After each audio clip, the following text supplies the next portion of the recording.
the very capable trainers that we have, the two of us today. We're going to have 2.5 days training. Today and tomorrow, we're going to have how many modules do you have? Many modules of the technical discussion about this AI use and also data analytics, and by Ms. Ren and also Mr. Joshua. So I'll just hand over the microphone to the capable hands and we move on. Thank you. Hello. Wait, let me just share my screen. Oh. There. Yeah. Okay. Hi. So good morning, everyone. Thank you for joining us today. As mentioned earlier, sorry. Oh, okay. Sorry. Share in the Zoom. Yes.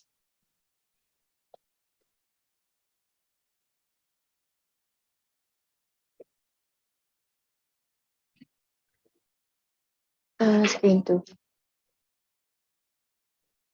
There. Okay. Great. Thank you for reminding me. Thank you so much for joining us today, and we really do appreciate your time. Your time here. Hope you can take away some new lessons from our workshop. So, just a quick introduction of who we are to start. Oh, ayaw. Oh, there. You can, yeah. All right. So we're from a company called Thinking Machines. So it's a technology consultancy building an AI and data platforms to solve high impact problems. So what we do is we use AI, machine learning, geospatial analysis to really help organizations build their technological capacity, as well as create custom models for them to process their data and make the most of what they have. Next slide, please. Thanks. So we support our clients in 3 main things. So there's data platforms. So this is essentially just organizing all the data that they have, especially if it's a large organization with a lot of big data collected from different aspects. We also build custom AI models. So as what we did for Rice SDP, where we created a machine learning model to predict rice yield, as well as do capacity building. So what we are currently doing today. So we run workshops and enablement sessions to teach individuals, such as yourselves, so that we can scale your fluency in using technology. So next, so mainly we are from a team called the Geospatial Intelligence Analysts. So what we do is we build custom maps and data platforms to support data-driven decisions. So we have, so far we have 3 main expertise. So there is infrastructure mapping, where we monitor human-related activity that drive land use change. We are also now entering into monitoring natural resources, where we use open data and machine learning to monitor the things like deforestation, or map out where best to establish forest carbon sinks. We also do use geospatial analysis and machine learning for socioeconomic monitoring, as you will see in some of our sessions later on, and as well as tomorrow. So hope you get excited for that one. Next slide. So for today, there will be, for this duration of the workshop, there will be you'll be seeing a lot of our faces. So I am Ren Flores. I am a geospatial intelligence analyst, and with me is my colleague Joshua Cortez. So let me introduce myself first. So as I mentioned, I am a geospatial intelligence analyst. I mainly focus on developing geospatial data management and analysis, especially on open data sets, which I will be talking about later on, and how to use that in planning and decision making.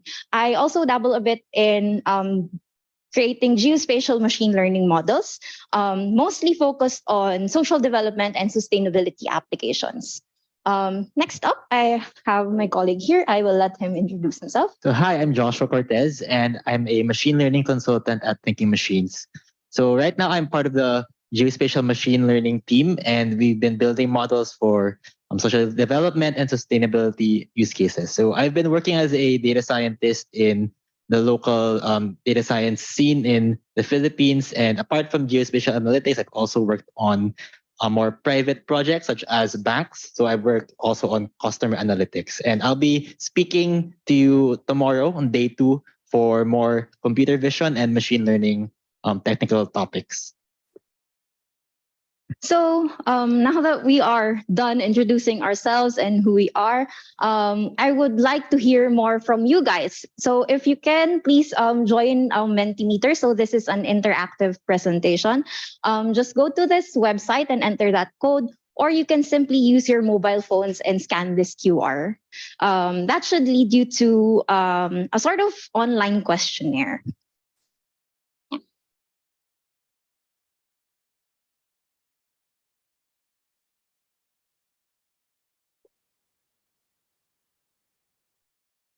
Oh, sorry, let me just full screen.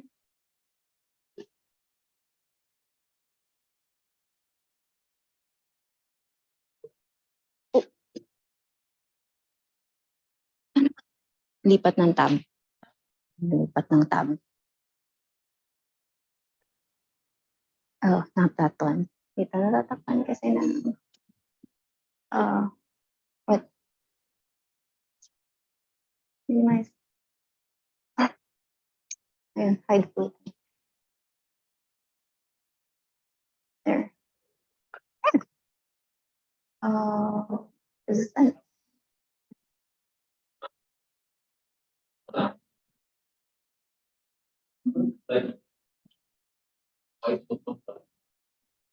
Right.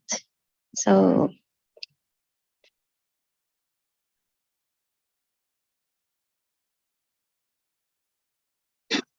yes, I see you joining now.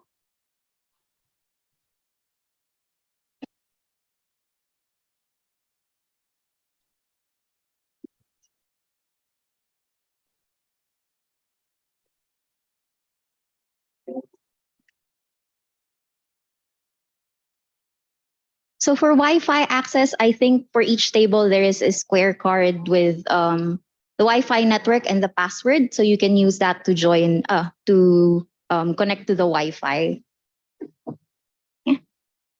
So 11. Yeah.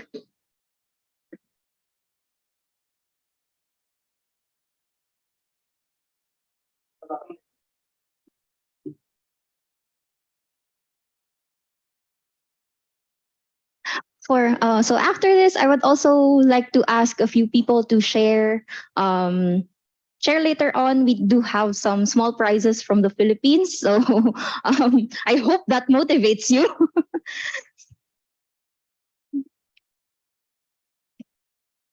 There's 15. Yeah. I wait 2 more minutes.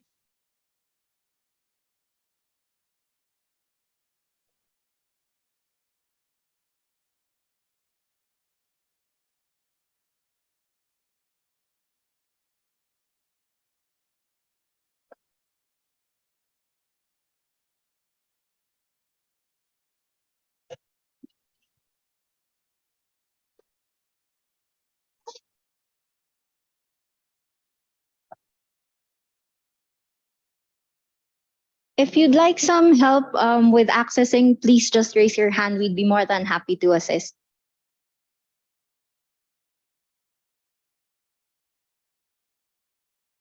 What?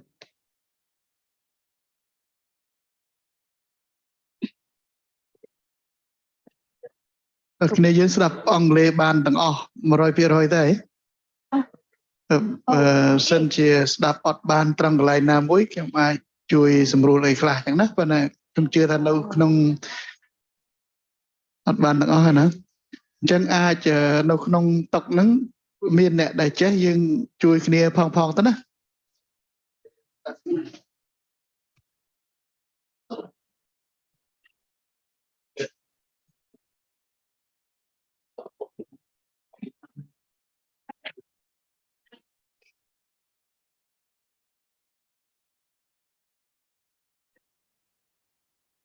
Thank you. Hindi, no, we're good. Thank you. Sorry, just a quick raise of hands who was able to join the Mentimeter? Oh. Sorry? Oh, okay. Oh. No. Oh, cancel. 1%. Yeah, nice. So, damn it. There. So, thank you. So, a lot of you are from GDA, ADB, General Directorate of Agriculture, Ministry of Ag. Wow, really a lot of agriculture organizations. PO Batam. Is this the provincial office for what? Okay, so maybe just raise your hand if you're from the General Directorate of Agriculture, just so we can get a sense of you. Great, thank you. How about those who are from the Ministry of Agriculture? Well, it's the same. I'm sorry. How about the Ministry of Planning? Okay, and those from the Rice SDP project? Oh, hello. So, just for later, I would like you, each group, to pick one volunteer who will share what they do in your respective organizations or offices. So, just a quick sharing. Please don't be shy. We'd love it if you really participate in our program. Okay. So next question is, what topics are you looking forward to? So I know the organizers were able to share the program for today. So you have a view of what we will be discussing. So maybe just in 1 or 2 words, describe what you are looking forward to. Go ahead. Use the program. Oh, okay. Can you help out yung code? You can check yung code and help him join. Ah, sorry. Oh. One. Yeah, so for this one, you just type in a word. So based on the program that the organizer shared, yeah, which topics you want to learn. You can enter 1 or you can enter up to 3. Yeah. Okay na. Okay na. Yep. Either. Yeah. Okay.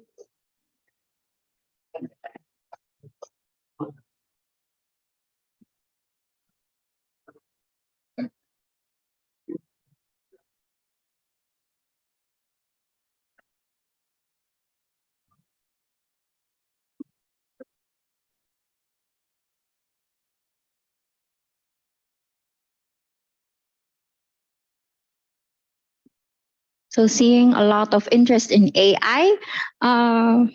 Yeah, so for AI, we will be covering that tomorrow. So for today, it will be mostly a discussion on how we predicted rice yield as well as some GIS techniques for the afternoon session.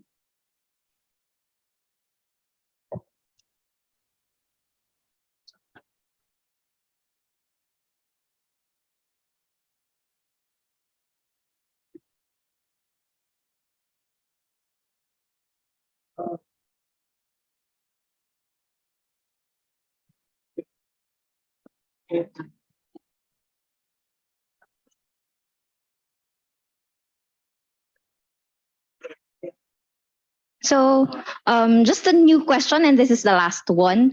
I just wanted to get into what you usually use for data analysis. So this can be Excel, Microsoft, whatever tools or software you use for data analysis or for GIS, or for any tool you use in your day-to-day work.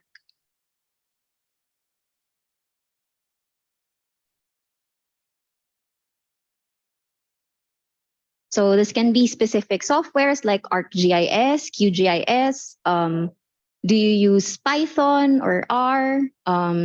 Do you work with a lot of Excel sheets? Yeah.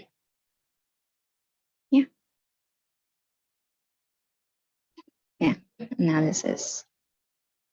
So where do you mainly do your analysis? Yeah.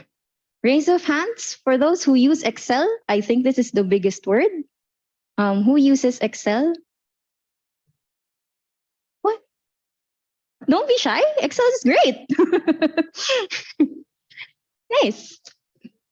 For those who use GIS, Michiko mentioned that there are a lot of GIS experts here today. Oh, I see our program with Python. That's great.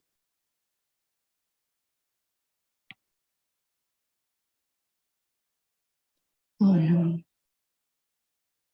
Ata. Nice.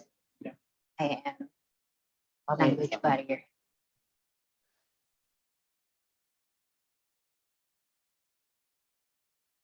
Great. So thank you so much for going through this survey with us. So as I mentioned earlier, who will be the volunteers for the Ministry of Agriculture and for the Rice SDP program, as well as the planning committee. So I just want to hear what you do in your day-to-day work or what you're currently working on. Come on. Yes. So for first group, maybe the Ministry of Agriculture can go first. I noticed there were a lot of you from earlier.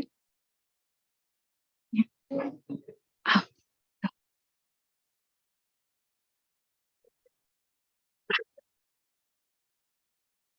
This one.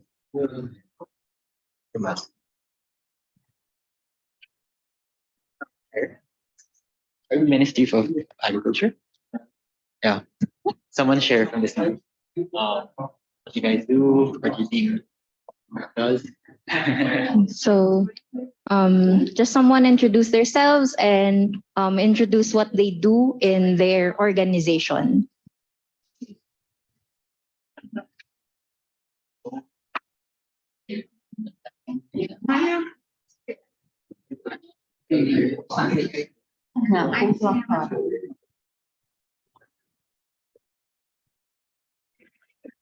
Ê,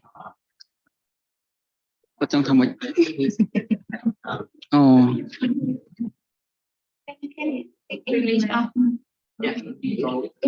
dạ, dạ. Mà ba ខ្ញុំធ្វើការនៅយុវដ្ឋានដំណាំឧស្សាហកម្មផ្នែកខាងស្រាវជ្រាវដំណាំពោតជាទូទៅខ្ញុំវិភាគតាម Statistic X និង Excel បាទតែពីរហ្នឹងឯងបាទអរគុណ Wait. Okay, the next. I No, didn't. no worries. Oh, okay. Great. Thank you. Thank you so much.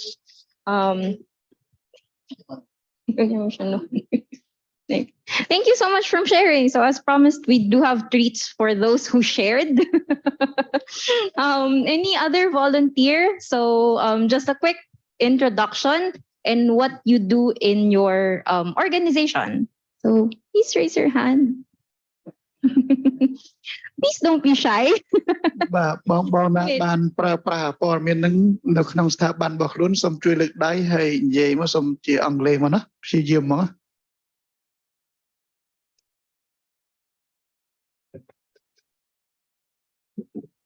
Mr.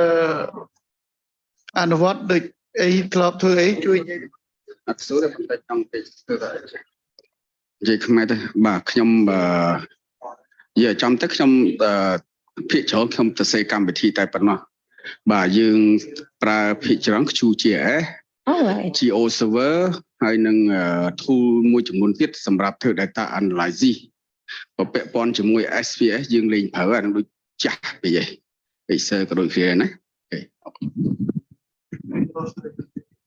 Oh, okay. Thank you so much for sharing. I'm so sorry we don't understand Cambodian. So if you're comfortable, only if you're comfortable, please share your answers in English. But thank you so much for sharing. So yay! បាទសុំនិយាយជាអង់គ្លេសមកណាអនុវត្តអីមិនខ្ញុំបកប្រែបន្លាយកាត់ទៅមិនដឹងស្អីក៏ស្ដាប់អត់បានដែរមកគាត់ថា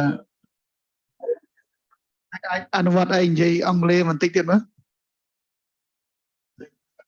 Oh, okay. We have another volunteer. Oh, thank you. Yeah, my name is Anwar. I am ICT expert. I like programming and database design. I also before I use QGIS, GO server, PostGIS. Yeah. Family with all framework or tool for programming. Right. Or any project that they need me to develop. Yeah. Thank you so much. For SPS, it's the old version. Also Excel. Yeah. All right. Thank you. So thank you so much for participating with us in our introductions. We hope you enjoy your treats from the Philippines. So tomorrow we will also have more. Wait. Okay. Great. So just a workshop overview. So we will be here for 2 days, and we will be covering a lot of topics. So we're starting off with the project introduction for rice yield estimation. And so for this morning, we will be going over that, as well as how to use open data for social good, which I hope you will also find very insightful. And then this afternoon, we will go into geospatial analysis using Python. So quickly show of hands, who here has used Python before? Oh, we have one hand here. Oh no, thank you. So, all right. So hope you pick up some new techniques from that one. And for tomorrow, we will be going over introduction to machine learning and computer vision. So for day one, so this is what we will be covering today. Next slide. Oh, next slide. So starting off with rice yield estimation with satellite imagery and machine learning. Slide. So just an overview of the project. So what we did was developed a machine learning model to estimate crop yield data from satellite imagery based on the limited survey data that they were able to collect during the pandemic in 2020. So the problem came from monitoring agricultural productivity, which is important in the decisions made in the programs rolled out in these provinces.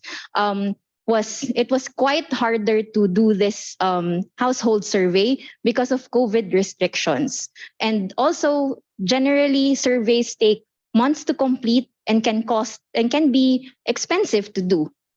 So what we proposed was we use open source geospatial data and satellite imagery so that we can combine this with the survey data, so that we can extend this data set to those households that were not surveyed. So at the end of the project, we were able to generate or estimate the rice yield for 50 times more plots than that was surveyed originally. So next slide. So here is a high-level view of how we were able to do this. So generally in any machine learning project, you will see these general steps. which we'll be discussing tomorrow. But for today, let's just go over it in the context of rice yield estimation. So we started off with data acquisition. So this is us accessing the survey data, as well as looking for open data sets that can help us inform how much yield would there be in these particular plots. So next is we process these data sets so that we can input that into a machine learning model and then train that model using that existing data set. So once we have this trained model, we will use that to predict it on those areas that were not surveyed. Next slide. So starting off with the data acquisition, we started with the rice yield. So this is what we call our target feature or our independent our dependent variable. So this is what we will be predicting. So it's the rice yield per season in tons per hectare. So our end product should be each farm plot that we were able to identify should have a corresponding yield that we estimated based on the different factors that we were able to get from open data. So open data is our independent features. So based on these open data sets and how they increase or decrease, how much would that affect our rice yield? So for this particular one, we used Sentinel-2 images. So these are open access satellite images that you can access online. Next slide. So for data preparation, our end goal is to create a data set with each plot that's with its corresponding yield and the corresponding values for our independent features. So we use, as mentioned, Sentinel-2, and then from these we generated vegetation indices. I'll be going into what that is later on, as well as different environmental factors or environmental data or factors that we know can affect plant growth, such as soil moisture, land surface temperature, the precipitation or rain available in that area, and different climate indicators, etc. So our project trained on a total of 92 features. So this model used some statistical aggregates of these different variables per season. So let's say, if I recall correctly, the dry season for rice is from February to March, or something during that process. So let's say that one season from February to March, we get the mean, minimum, maximum, and standard deviation of the land surface temperature, of the rain that area received, and of the vegetation indices in that particular area. So next slide. So what that would look like is this. So for each target, for each plot, we have to label it with how much yield it generated from the survey, based on the survey. And then for each plot, we also add in the satellite features and the plant health and environmental features. So that would look like something like this, where we end up with a CSV or a table with the plot ID, the corresponding yield of that plot, the average, minimum, maximum temperature, or soil moisture, or any of those variables that we used as input for the model. Any questions so far?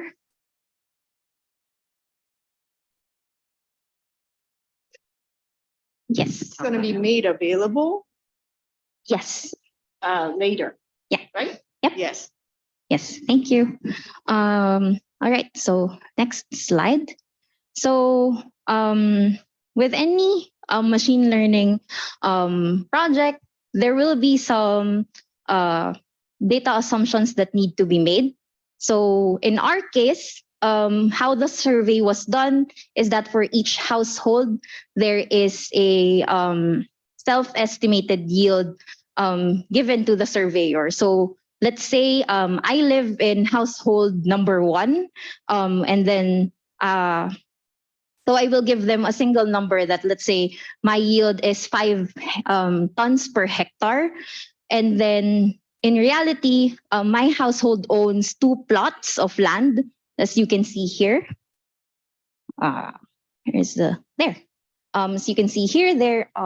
Would it be easier to? There. So we have 2 plots of land here and here. So how that would reflect in our data set is, since my laser pointer is missing there. Since I only gave 1 yield estimate for my household, these 2 plots will have the same yield assigned to them. And as you can see, that can cause some issues because here in plot 1, not the whole plot was cultivated, while in plot 2, it's totally empty. So that can cause issues in the data because let's say for this one, the yield is 5 tons per hectare. So same with this plot number 2. But the area of this is 15. So the total yield for this would be 60 in our data set. And this one, it's larger with an area of 24 hectares. So the total yield would be 24 times 5 tons per hectare. So this one will have a larger yield, but as you can see on the ground, it's not even cultivated. So with issues like that in the data set, we do have to run a few corrections before we feed it into model training. So what we did is we used vegetation indices to identify the plots that look like this on the ground. So just for background, vegetation indices are measurements derived from satellite imagery that indicate if there are plants or vegetation present in the area. So with this method, we were able to identify those uncultivated plots and remove them from the data set so that they won't cause errors later on. So with this, we were able to minimize the amount of plots with technically wrong yield labels, just so this will not affect how we predict yield later on. Is there any questions about this so far?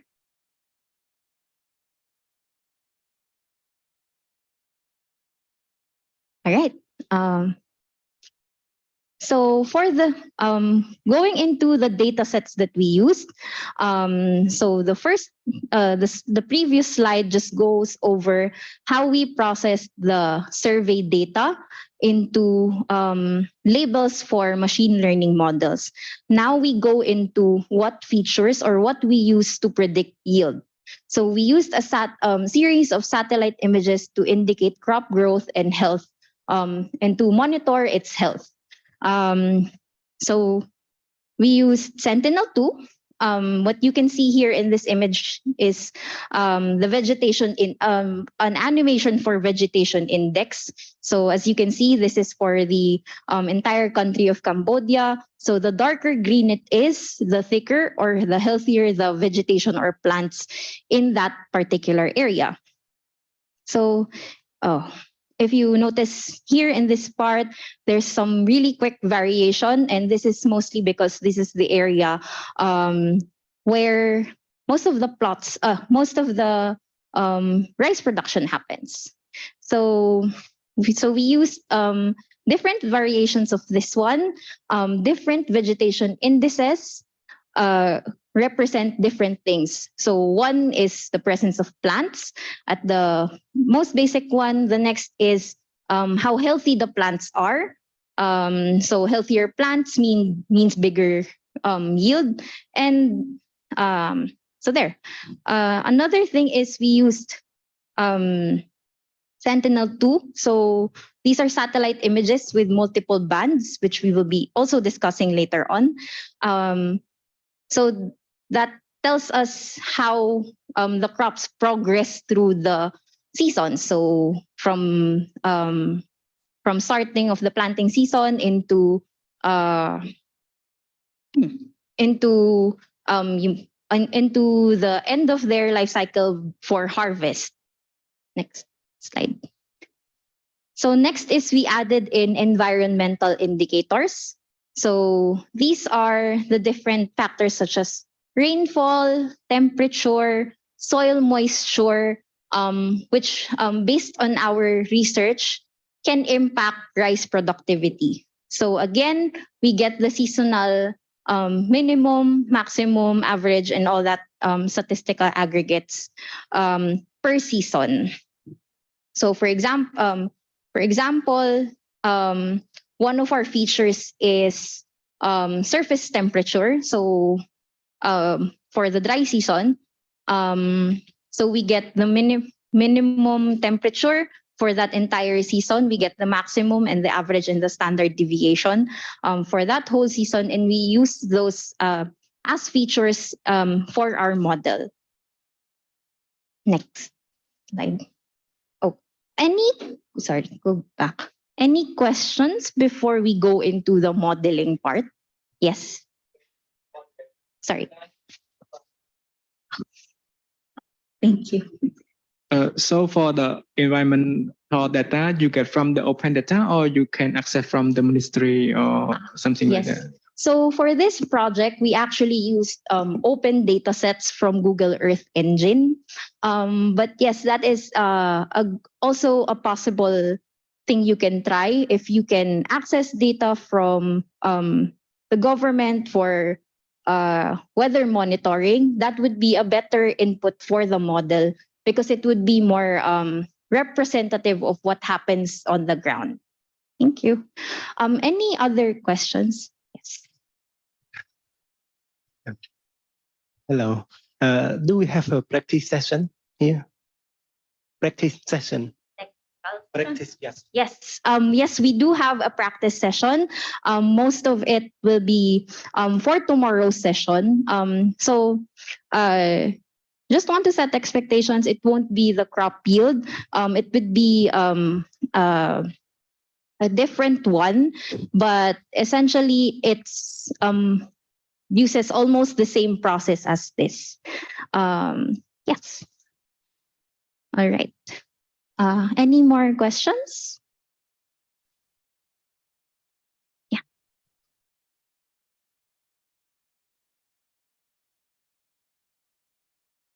Hello, I'm Thakray. Yes, I want to know more about as you saw the label of the household. Yes, I want to know just about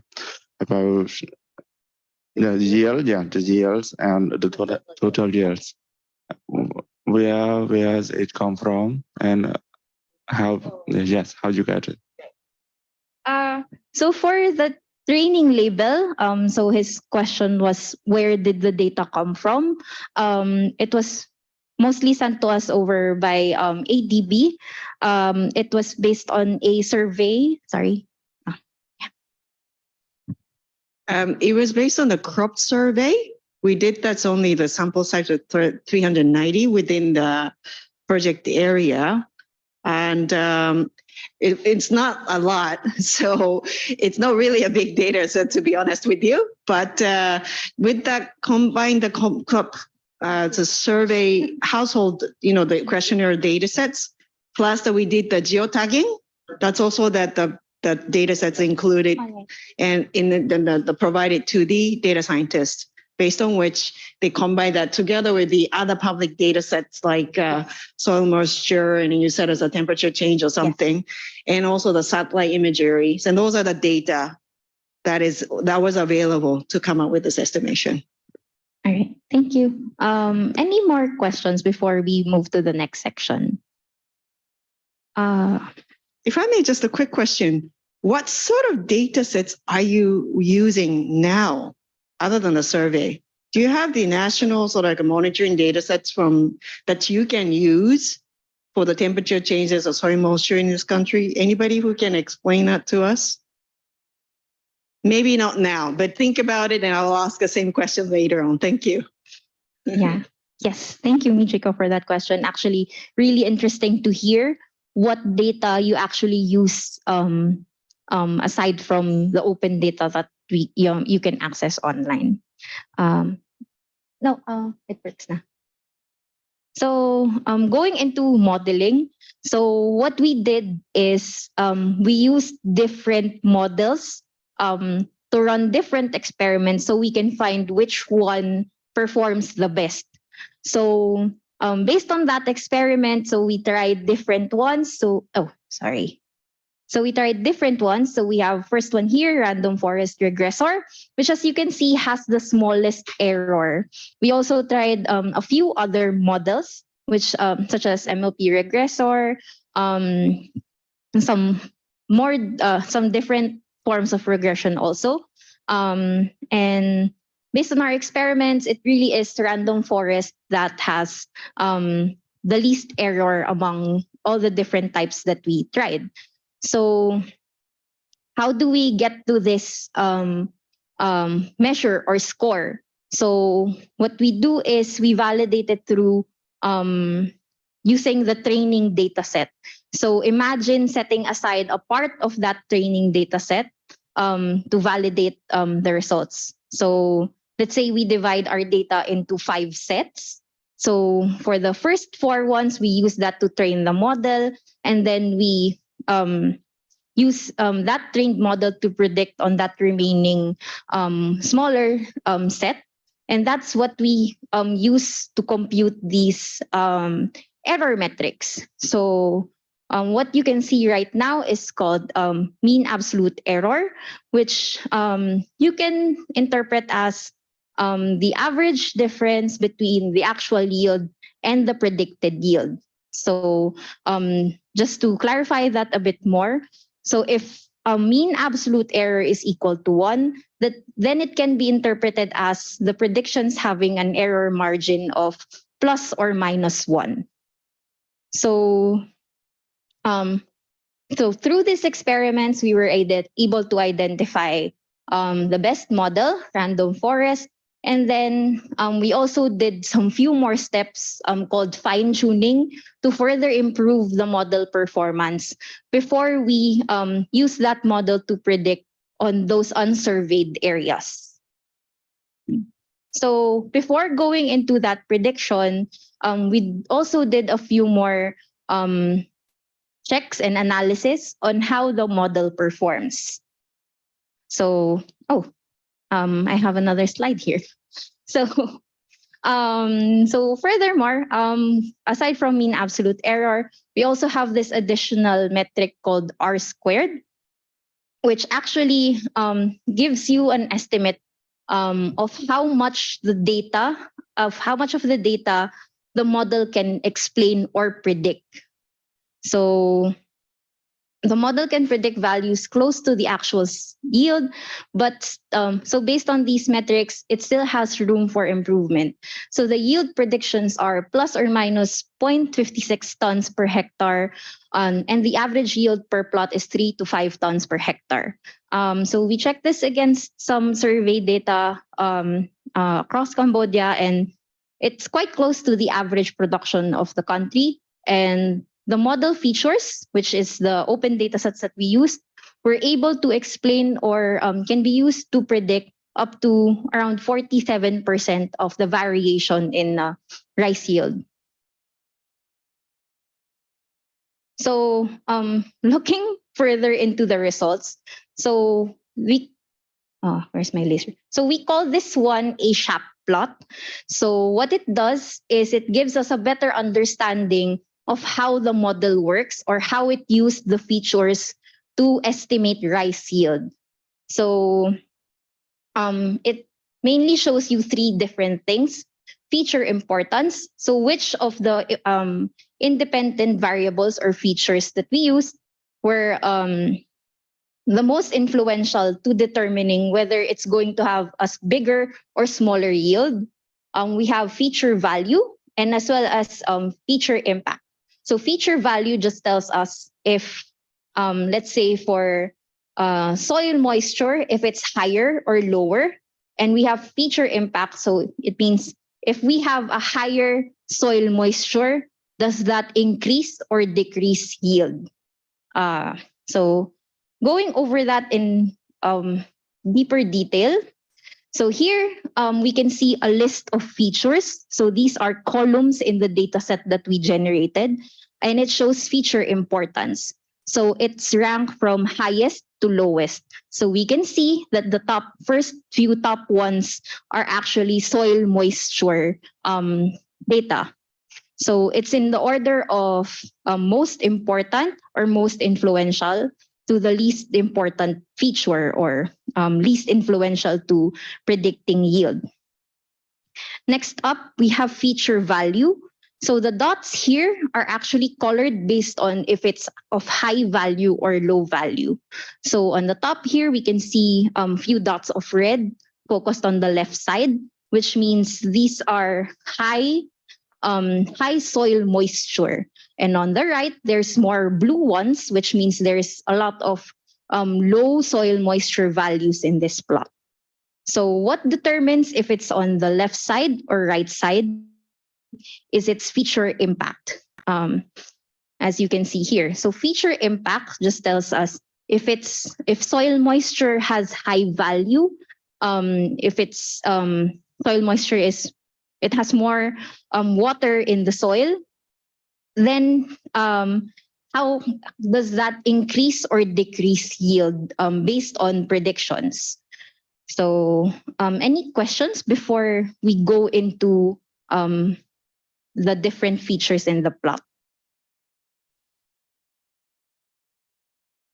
Okay. So we see here that these are the most recurring values, meaning these are the most influential features or most informative for the model. So we have soil moisture, we have evapotranspiration, we have land surface temperature slope, and a few band values from Sentinel, which is 9, 11, and 1.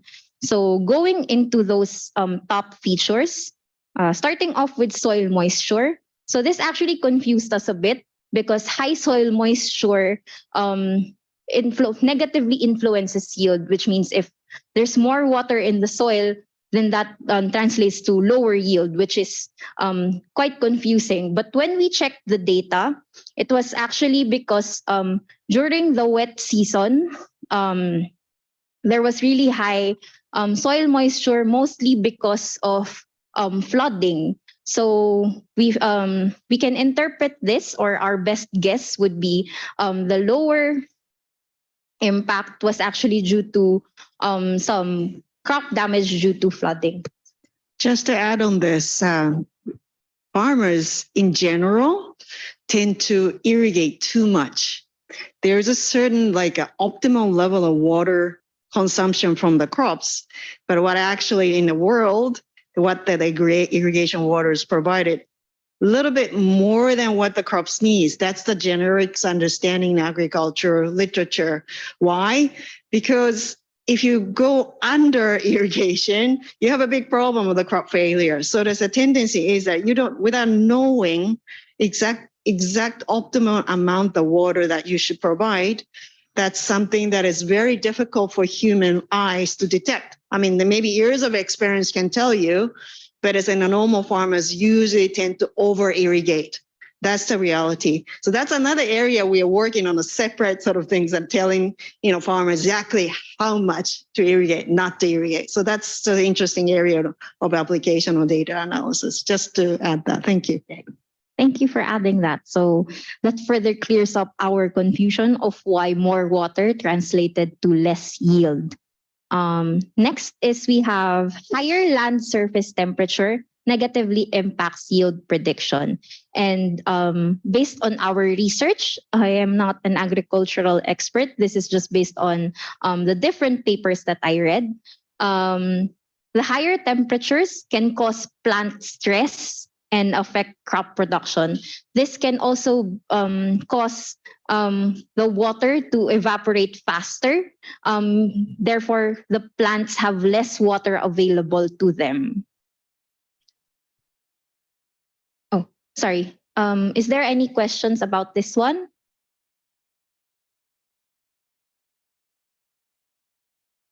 Meron. Ah. So next is we have slope, where lower slope or the flatter the plot is, the higher the yield. And from our understanding, this is because flatter plots or are easier to irrigate because the water doesn't flow away from it. It just stays in that plot because it's flat. Lastly, we have band 11, which is part of the Sentinel-2 images, is actually used for monitoring crop health. So the higher the value of the plot in this particular band, the higher its yield. So this can just be translated as the healthier the crops are in that plot, and that shows up in satellite images, the higher its yield was.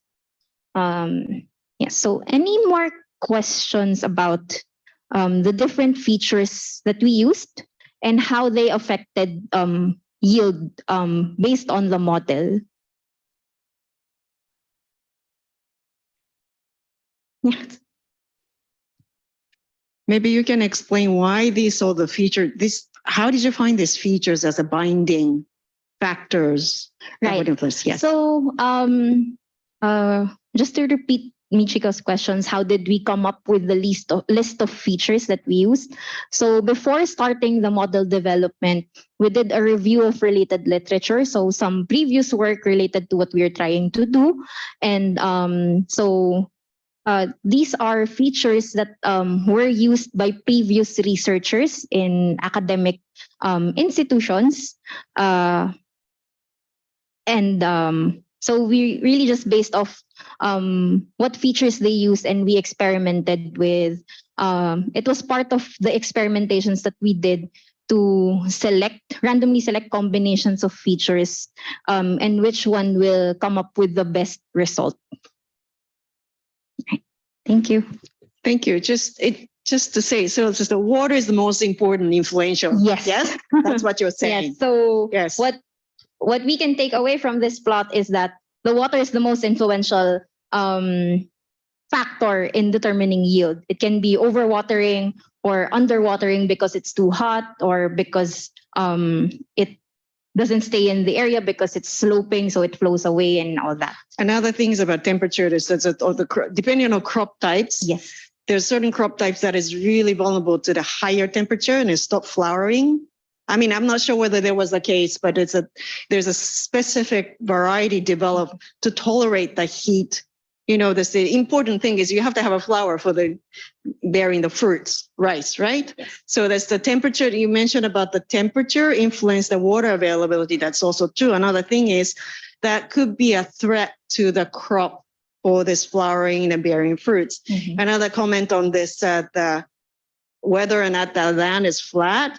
If it's evenly flat, so it makes it very difficult to control water, right? Water might not go evenly into the end of this, fringe end of your plot. Just a higher end might not get any water at all, right? So that's also the factor to think about. Yes. Thank you. So in deeper understanding of how the model works, it's also important to consult the experts. So in our case, agricultural experts, so that we can have a deeper understanding of why what shows up in this plot. So as Michika was able to add some useful insight into why these factors affected our model that way. So next step is after training that model, what we do is roll out. So this is just predicting on the plots that were not surveyed in the area. So our goal is to find out the rice yield for those plots. So after feature engineering, so this is all of the data preparation and data acquisition. We feed that in, we do the same process for those unsurveyed plots, and then we feed it to the model so that we can have, so it can output our estimated yield. So So after running the model, so we were able to extend the survey data from the 390 households, which has about roughly 1,600 plots, into and was able to increase that to around 67,000 plots across the 3 provinces. So here we have the picture on the left shows us the plots that have survey data. So these are the plots where we know how much yield they generated for the seasons. And then after training the model on this, we were able to predict and estimate it for all of these additional plots right here. So from this, we were able to increase it, our data into this big. So the last part of the project was creating a web map so that people can access this the survey data as well as the predictions much more easier. So not everyone can create maps using GIS software. So we opted to create this tool so that it would be easier for them to visualize and see the data for themselves. So you can access the map right here. So it's still active, adbcropyield.web.app. And it has all these different filters, so you can focus on a specific province covered by the project. And you can switch between the survey data as well as the predictions that we generated. So just looking into the result of those predictions, same with what we found in the model experiments, it does tend to predict the middle range production. So majority of our samples in the survey fall within 3 to 5 tons per hectare yield. So the same range, the model is also predicting around the same range. So it also has some difficulty predicting outliers, as you can see here. We don't have predictions with 1 to 2 tons per hectare, or the really large ones of 6 to 8 tons per hectare. And this is mainly because in our data, there's not enough of those samples, so the model can learn more and predict those better. Any questions about this before wrapping this section up? Yes. Yes. បងប្អូនទាំងអស់គ្នាយល់ទាំងអស់គ្នាច្រើនណាហើយប្រហែលជារសៀល យើងមាន translation service ណាហើយយើងនឹងមានអ្នកបកប្រែហើយអញ្ចឹងយើងប្រហែលជាអាចងាយយល់ប៉ុន្តែខ្ញុំសូមចូលរួមបន្តិចខ្ញុំក៏មិនយល់បានទាំងអស់ដែរប៉ុន្តែអ្វីដែលខ្ញុំចាប់បានភាគមុនដំបូងបន្តិចហ្នឹងគឺគាត់ចង់បញ្ជាក់ថាវាមានកត្តា3សំខាន់ដែលវាប៉ះពាល់នឹងប៉ះពាល់ដល់ផលិតកម្មស្រូវឬទិន្នផលស្រូវហ្នឹងទី1ទឹកគឺសំខាន់ហើយទឹកប្រសិនជាទឹកច្រើនពេកទឹកតិចពេកវាធ្វើឲ្យស្រូវវាអត់ល្អប៉ុន្តែអាទឹកតិចឬខ្វះទឹកហ្នឹងវាប៉ះពាល់ខ្លាំងជាងហើយកសិករយើងភាគច្រើនក៏អត់ដឹងថាតើទឹកត្រឹមណាវាល្អទេអញ្ចឹងណាអញ្ចឹងបានគាត់ភាគច្រើនឲ្យបានទឹកច្រើនដាក់ទឹកឲ្យតែច្រើនអាហ្នឹងគឺ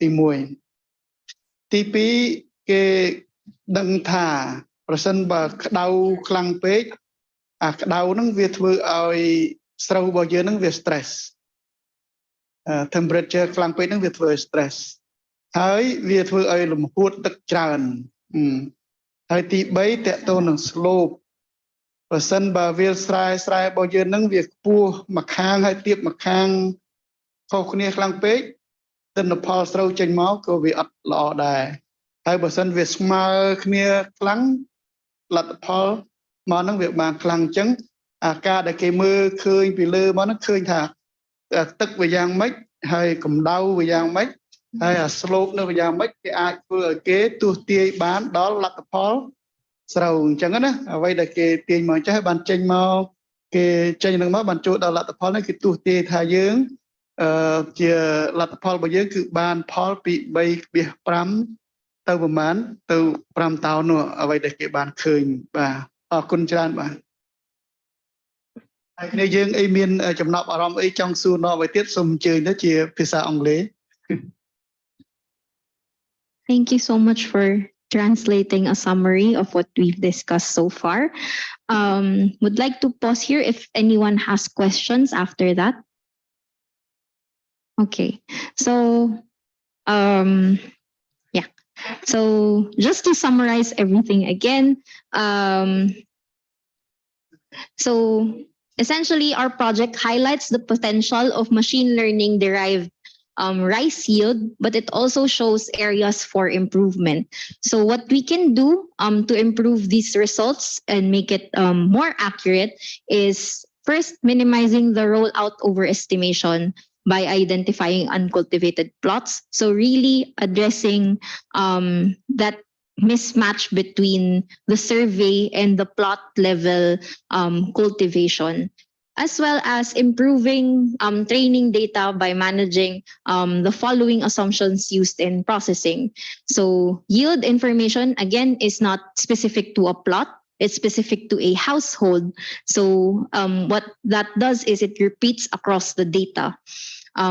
Next is we don't have information on how big the cultivated area is. So since we are dealing with yield per hectare, the size of the cultivated or area planted would also be useful in this model.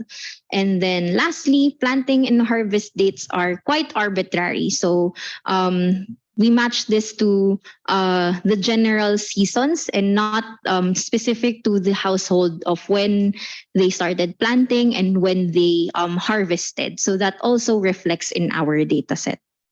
So any questions about the project or the methods? Yeah. Yes. Okay. So right now, let's have a coffee break. I know that was a lot of information. Yes, please maybe use 15 to 20 minutes to grab your coffee and snacks outside. Snacks are outside. You can bring in the coffee and things in it. បិទឥឡូវហើយ មកសូមអញ្ជើញជួយនាំគ្នាមក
Okay, thank you so much.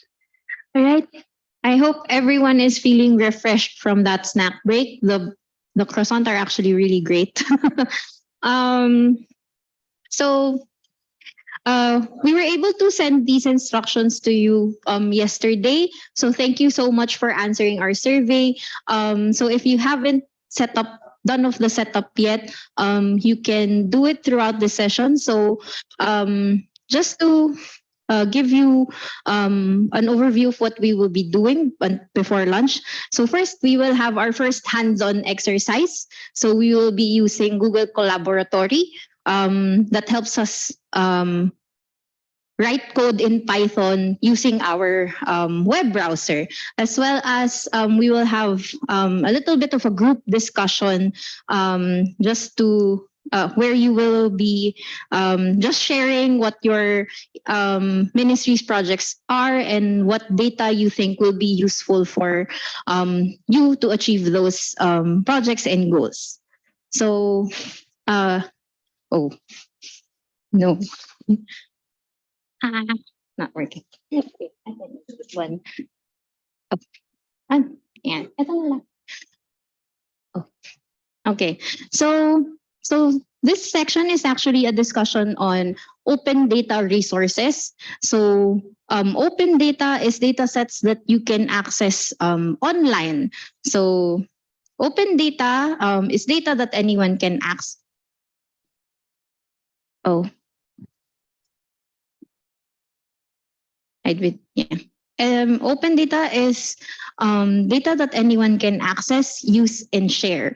So governments, businesses, and individuals can use open data to bring about social and economic impact as well as environmental benefits.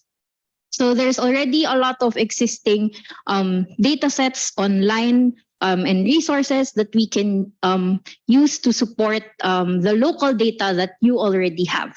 So I understand that the government does their own on-the-ground surveys, as well as automated data collection, as mentioned by His Excellency earlier.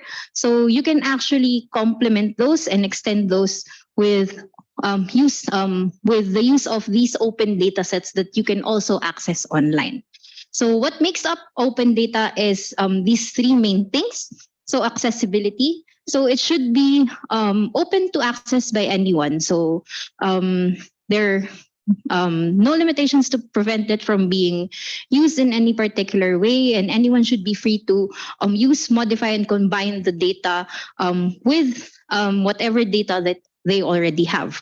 Another is we also consider the format and cost. So the data should be formatted in a way that it can easily be used by anyone and can be integrated in their work, as well as there should be no cost attached to accessing or using these data sets. Last up is licensing. So each open data, there is a corresponding license, and this dictates how open it is. So how much, how can you use it? Can I redistribute this data? Can I modify this data set, etc.? So next slide. So open data, what can we actually gain from using open data? So it helps us bring diverse benefits to governments, businesses, and civil society. So start off open data. So whenever the government or organizations share their data, it promotes transparency and builds trust in the community. So as data users, we know that whenever an agency releases their data set, it gives us more confidence on that agency or organization. And for decision making, so once all these data sets are available and we understand how to use them, it can help us support in planning or in decision making, such as the goal of the rice yield estimation model. So it helps us inform, its goal was to help us assess how much yield improved in this area without having to do the survey because of COVID restrictions.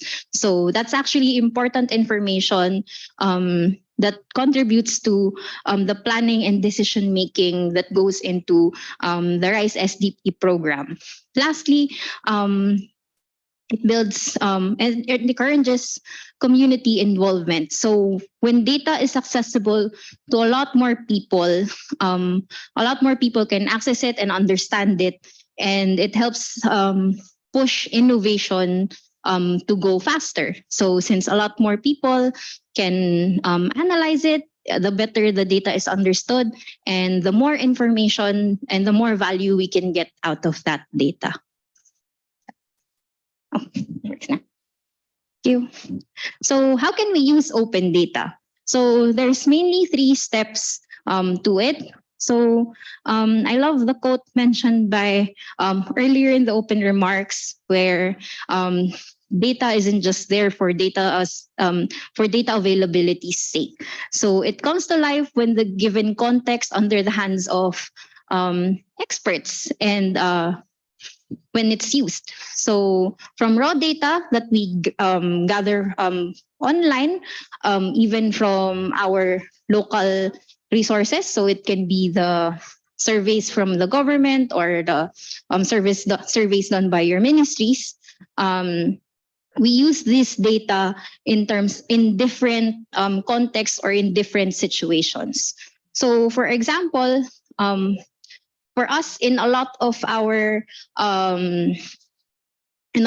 social impact projects, we use these 2 data sets. So it's population density. So how many people are there within, let's say, 30 square meters or 30 square meters. And we also usually complement it with wealth estimates or wealth indicators per area. So these 2 data sets are useful, but only when given context. So this can be either for planning. Let's say my context right now is disaster recovery assistance program.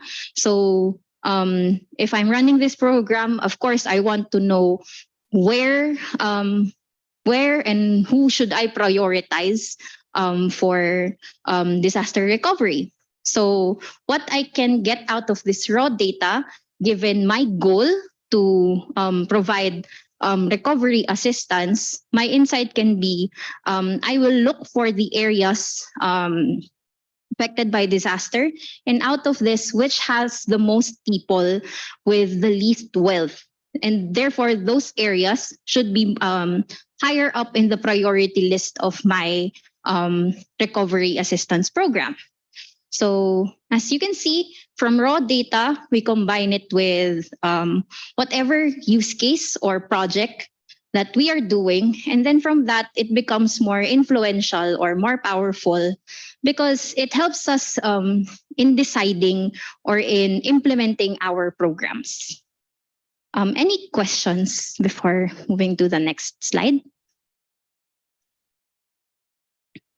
Okay. So here, just sharing some open data resources. So these are some common and credible data sources that we usually use at Thinking Machines. So we start with some socioeconomic data sets.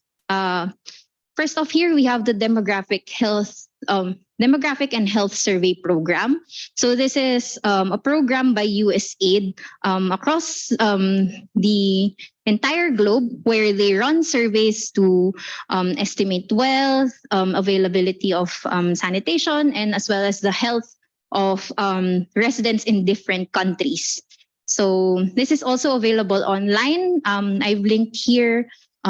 So if you click on this here, it will direct you to where you can access the data set. We'll also be using this in tomorrow's session.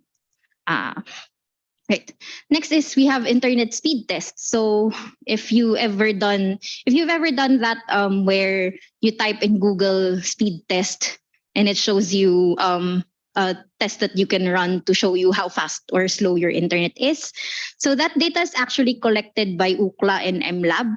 And you can access this data set to assess the internet speed in different parts of, let's say, Cambodia. So We actually found that internet speed test is a good indicator of wealth. So we usually use that as sort of a representative for wealth in that area. Another thing is nighttime lights. So what you can see here is actually nighttime light satellite imagery for 2020. So as you can see, there's a few bright spots. It's not super visible in this screen, but these are actually some of the capitals and cities across Southeast Asia. And you can see how they dim and lighten based on the timeline of COVID. So as you can see, February to March, they're all very dim. And then after the few months where we reach into a little bit more recovery from this pandemic, you can see them brightening up. So that's actually how we use nighttime lights. It indicates economic activity and as well as economic activity and wealth for each area. So you'll actually be more familiar with these three data sets in our activity tomorrow. So looking forward to sharing that with you. Next is, before going to the next, is there any questions about this one?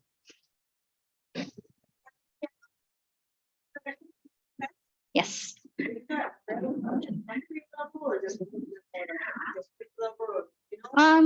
This is available per. Oh, it's in. We're actually going to discuss it in a few slides later. Thank you.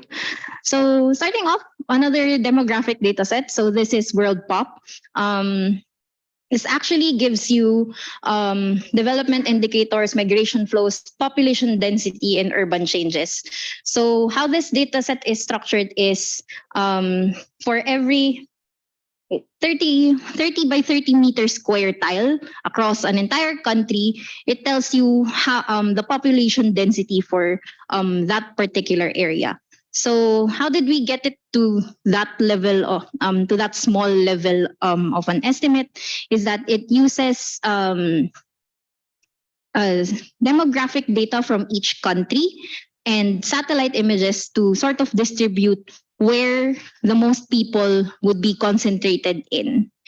So it also provides a few more other data sets which you can access here. So once I share these slides with you, all of these data sets are linked within each of their own slide. Next, we have the Humanitarian Data Exchange. So this is actually a data sharing platform. It's managed by UNOCHA. So what this does is it allows government agencies to upload their data sets there. So they have a secure way to share it to the public. So it's nice. It's a nice reference for geospatial data sets such as administrative boundaries, humanitarian responses. So these are responses to disaster recovery efforts. There's also some development data and damage assessments from to complement the humanitarian response. So just note that this is sourced from different government agencies and the data can be formatted differently per country. There will also be different data sets available per country. But if you do go to their webpage, it's quite easy to navigate and search for the particular data set that you need. Next is we have OpenStreetMaps. Who here is familiar with OpenStreetMaps? Can you raise your hands if you've heard of this before? Oh, sorry. It's different from Google. Yeah, so Google is actually paid. Oh no. Can we? Sorry for the technical difficulty. But let's use this screen for the meantime. So this is actually community sourced. So yeah. Oh yeah, there. So this is actually a community sourced data set. What that means is people from around the globe can contribute to this data set. So let's say they go into this specific platform and they draw around buildings and roads so that we can effectively map all the buildings and the roads and the points of interest across different countries. So this data set covers road networks. So it shows you where roads are. It shows you where buildings are and other different infrastructures. You can actually, this is actually quite a nice data set where you can see outlines of buildings and get sort of, aside from their location, you can also get their size and all that. You also have points of interest like malls and banks. So the location of different schools, hospitals, malls, ATMs. So we'll actually be using this data set this afternoon. So just note that since OSM is crowdsourced, completeness levels can vary per country. That means how accurate and complete it is depends on how active the community is in your specific country. So next up, we have Global Forest Watch. So I know there are people here from the Ministry of Forestry. This actually is a good reference for forest land cover, forest change, and events of forest fire. So what this shows us is it's actually a monitoring of forest from if I'm not mistaken, from 2010 to present. So it tells us where deforestation happens, where there were increase in forest cover, and there is also forest cover types that you can get from this data set. Next is we have Google Earth Engine. So this is actually a catalog and processing platform in one. So from this, you can actually get a lot of open source satellite images such as Sentinel-2, which we used in crop yield mapping. You can also use it to access Landsat and MODIS images.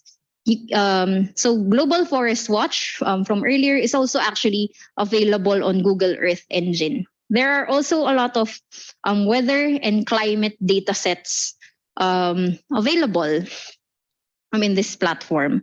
So the main drawback from this one, or the disadvantage, is that it's accessed through the internet. So someone mentioned earlier that internet access can be limited in some areas.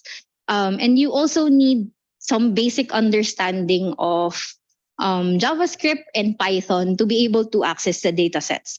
However, Google Earth Engine actually provides a lot of tutorials or instructions that help you access this platform. So today we're actually going to go through a basic example of how to use Google Earth Engine.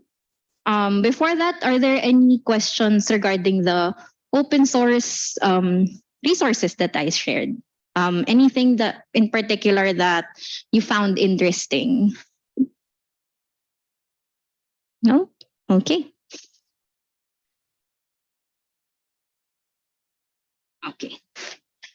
So here we actually have our first hands-on exercise. So I hope you have your laptops with you and you are now connected to the internet. I encourage you to follow along this exercise. So before we do that, let me just quickly introduce you to the tool or the platform that we are using. So what we're using is called Google Collaboratory, and it allows us to run Python code from our browser without having to install and set up Python and having to depend on your laptop's memory or processing capacity. So this actually accesses Google's cloud platform, which means you run it on Google facilities and not your laptop. So all you need to do this is your laptop and of course, internet access to connect to it. So just some basics of how to use it. So this is what it will look like if we open our hands-on exercise. It's basic Google Earth Engine tutorial.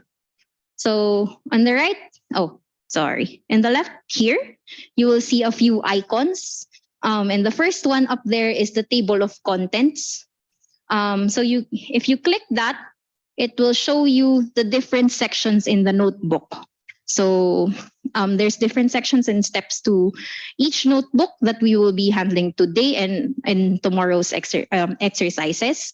And this is where you can get an overview of the different things that we will be doing in this collab notebook. Next is the files. So clicking on this will show the files that you have in your directory. So this is sort of your file directory that you use in your computer. Next up is just focusing on these two buttons right here. So this is what you use to add code cells. So code cells are essentially these boxes that you see with the text in them. So you can either choose between a code block, such as this one, where you can click it and execute it, or a text one to add a description. So for today, we actually won't be adding any more code or text boxes. We will just be going through the notebook and running them. So these two options, you can also find them at the bottom of each cell. If you hover over each cell, these two buttons will appear, so it helps you add the next one. So here you actually, for each cell, you will see what looks like a play button with the triangle. So this is what you press when you want to run the code written in that particular cell. If you want to do a keyboard shortcut, you can press Control plus Enter, and that will also run the code. So this is our first exercise. So please open up this link in your laptops. Let me give you like 5 minutes to access this.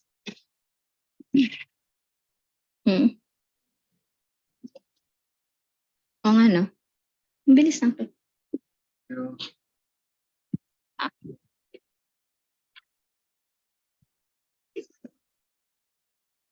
Oo nga, no? For your speakers, sharing it out. Pwede isang use. Right. So, has everyone opened it up? Wait. Yeah. Hey, mouse ko.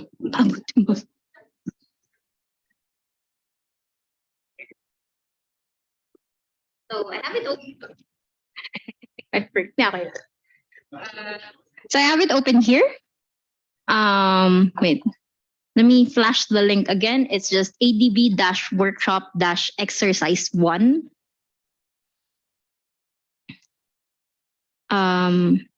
Was everyone able to access it?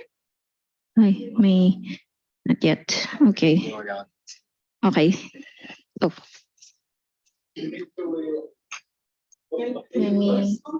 Yes. Let me fix that a bit. Yes. And there. Can you try and refresh? So you should be able to see. There. So click on Open with Google Collaboratory. Oh, were you able to? Were you? Oh yeah. Okay.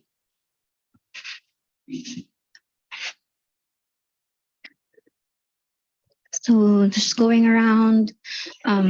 There. Oh, it's adb-workshop-exercise1. Yes. So let's just wait for the others before we go into. Yes.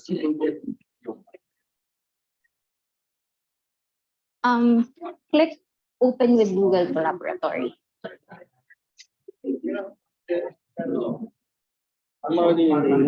Yes. So let's just wait for the other part. This one, if you hover here, there, Open with Google Collaboratory.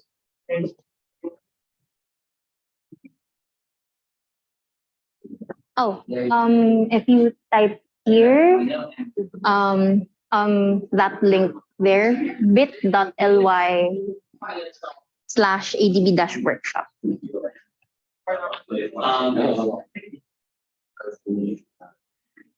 Backslash. There. ADB dash workshop dash exercise 1.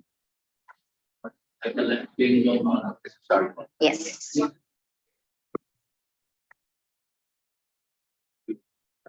And then enter. Oh. This is the first bit Dash ADB.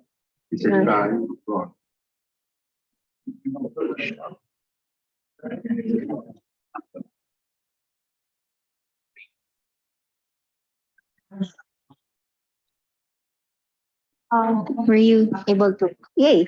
Were able to open. Were you also able? Oh, okay.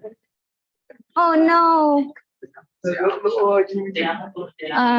me try.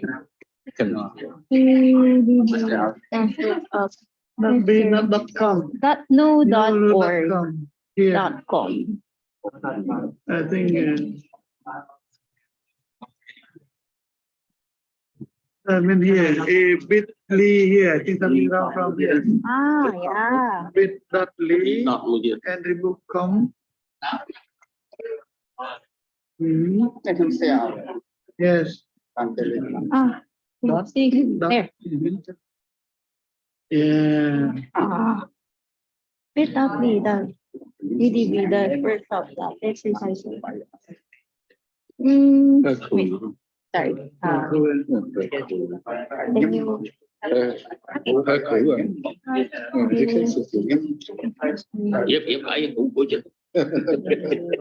Okay, sige. So, oh, sorry, he will be helping you. Thank you. Okay. So, were you? Oh, you're in a different link. Let's just wait for the others. So, yes. Oh, so I'll demonstrate with you later. So, can I just see a quick raise of hands who was able to already open the link flashed? All right.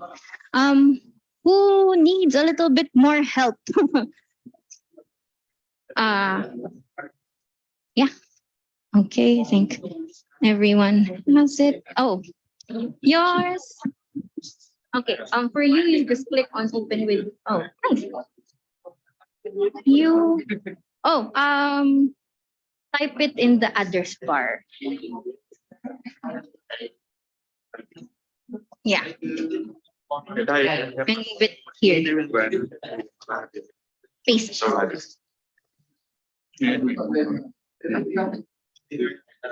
Oh, okay. So just copy this one. Copy this.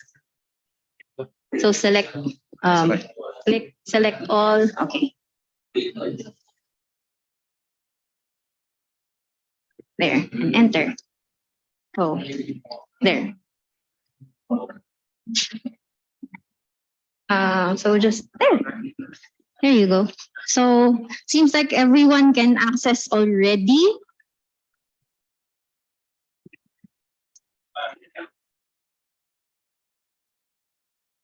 All right. So here, if we go to the top, we just have a table of contents here that shows us the different sections in this notebook. So first, we download administrative boundaries, and then using this, we crop using this to indicate where we should download Sentinel-2 images. And now once we have those Sentinel-2 images, we will try and export that and save it to Google Drive. So first up, we have this imports and setup. So simply click this one or press Control Enter. And then once you see this, just click on run anyway. I promise this is a safe notebook. I wrote it myself. Right, so that will run some installations. What this does is it installs what we call Python libraries. So we use these libraries to help us with the data analysis and also accessing Google Earth Engine. So note there's GeoPandas here, GEE map, and etc. Oh, no. Show difference. Just save your changes. It's just an internet issue. There. Here you go. So this takes a bit of a while. It does a lot of installations first. And then it's followed by this section here where we activate the libraries that we downloaded. So after that, you can click on run on this again. And this allows us to access all of the methods in those libraries. Right. So this one, okay. So it's just mainly clicking on those run icons so far. So this one, what this does is it connects our Google Colab to our Google Drive. So what this notebook will do is it gets the image from Google Earth Engine and that it saves it in your Google Drive. So again, just click on run on this one.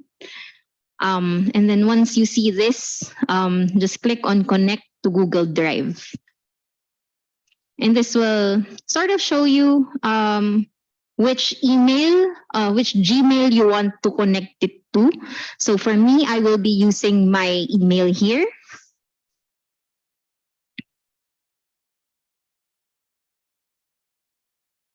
And then let's just waiting for people to catch up.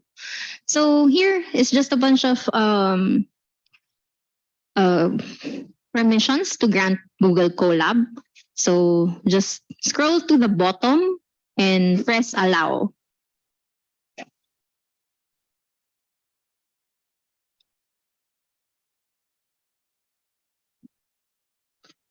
Who is able to run it up to this point? So we have one. Please raise your hand if you need some help.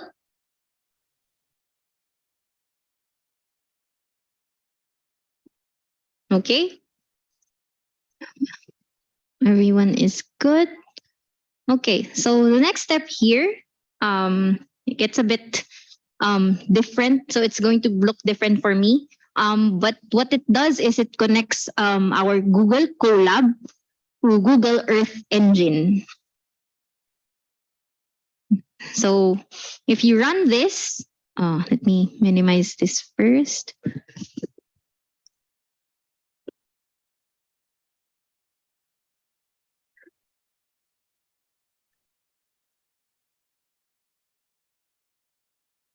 So once you run this, it will give you this link. So you click on that. And then again, just select the email that you are going to use and click on continue. Oh, I need to put my password.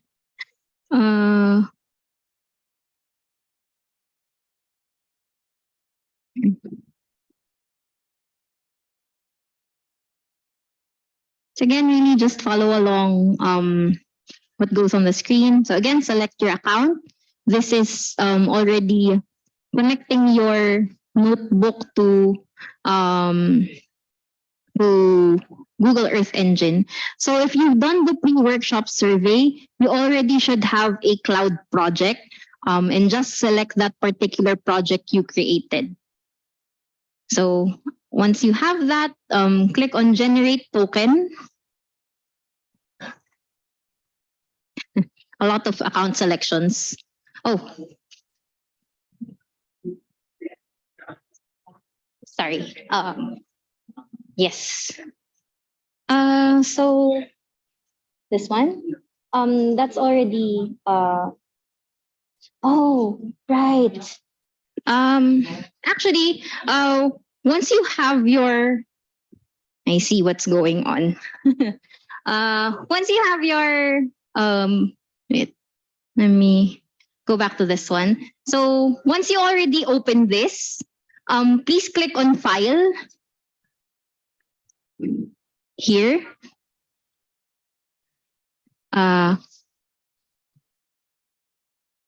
Sorry, I think we're all working on the same copy. So you have to make your own personal copy first, and then we can go over the setup again. Yeah. Oh, okay. Just wait. So once you see this,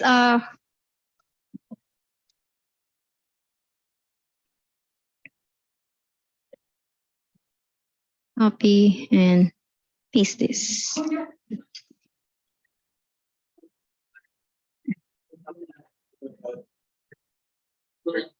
These are, oh, okay. That's fine. They can watch and try it themselves.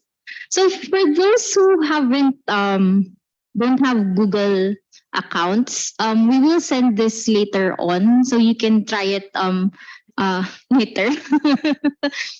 It's okay.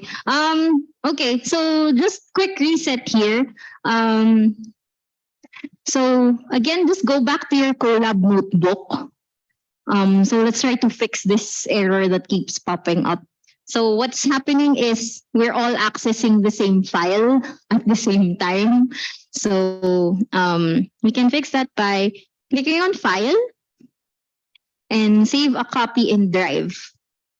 So this is going to make your own personal copy, like this one.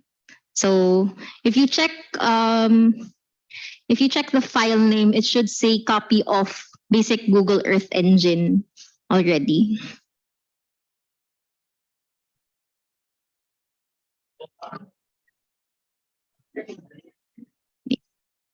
So sorry. Yeah.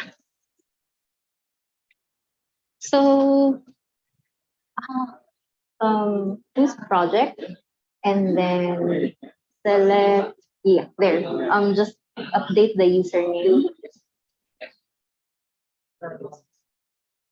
I think someone else might have used it before. You? You can only use lowercase letters.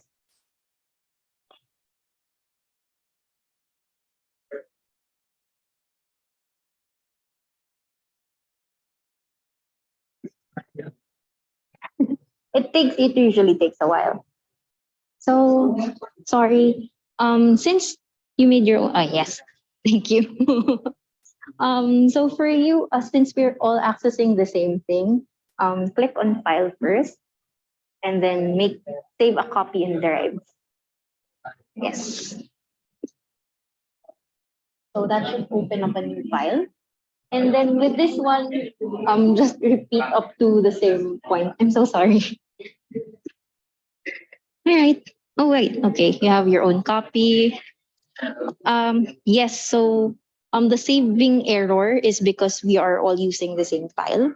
So click on File. Save copy in Drive. This one, not this one. In Drive. Yes. And that's going to make your own personal copy. And then once that open in new tab. So here, no one else is accessing this right now except you. So just run up to the same point that we did earlier. Okay. Yes. Oh, sorry. Wait. So sorry. Cancel this one first. Just press that stop there. So what happens is, if you go here, this is because you haven't registered in Google Earth Engine yet. So you can click, I want to register in new project. And then from there, you can just follow the instructions so that you can make your own account. Yeah. So first, click on file first, and then save copy in Drive. So that's making your own personal copy. And then from there, you can run all of it until authenticate Google Search Engine. Yes. Yes. Yes. Yes. And then, so that will again bring you to the same one here. And you have to make your own Google Earth Engine account. Yes. So same, save copy in Drive.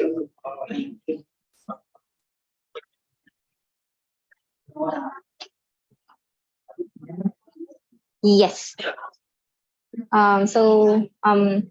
It indicates it's finished running if that circle thing disappears. Oh no, unable to make a copy. Can you try it again?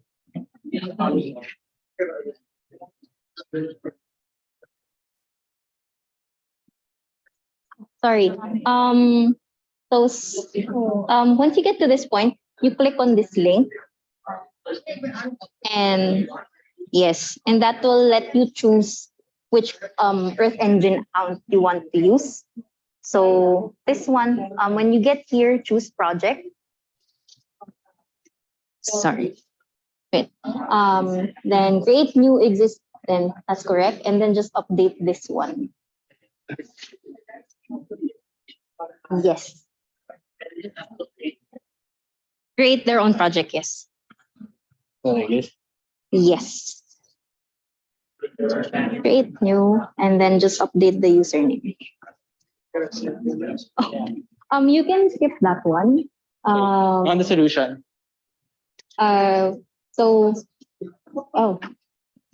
Different. If you go to, where did you get this link? So, oh no. Okay, so let's just go back here. So I forgot to tell you to make your own copies first. So click on file. Oh no, this one, file. Save a copy in Drive.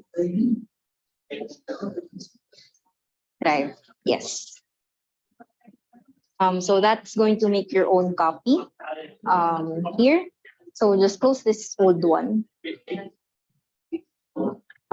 Close this first so you won't get confused later. Just leave there.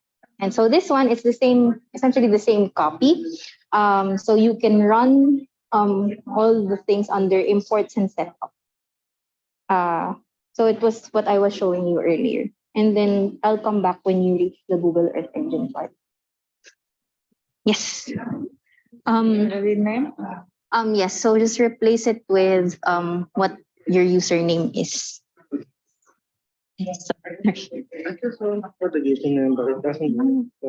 So you can only use lowercase letters. Oh no. Yes.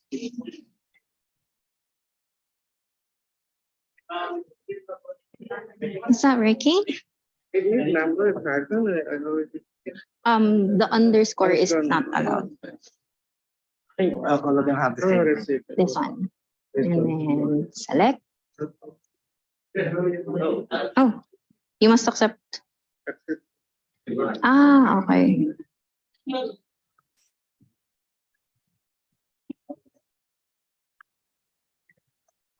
It's try for free.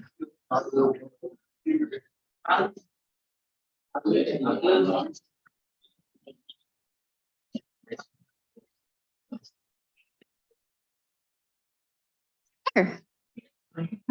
Just click on the terms, agree and continue, and you should be good. And select. Yep. Yes. Okay, thank you. Thank you. Yes, that should be good. And then yes. Then you see this, just click on cloud terms. Yes. So just click on file first. Save a copy in Drive. that should open a new tab. There, open a new tab.